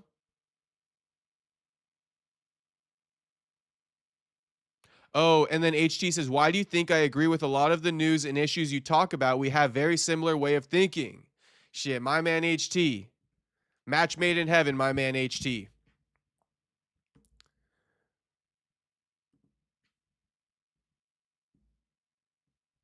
All right, boys. I will see you tomorrow. Peace out, everybody. See you guys tomorrow. HT, Miata Boy, Buyer Seller, Dylan, Andrew, Soda Pop, Steezy, America First. Everybody. You boys know. You boys know who you are. Otto. Can't forget Otto. Jew. Everybody. You boys know who you are. oh no, I already said Otto. Franklin,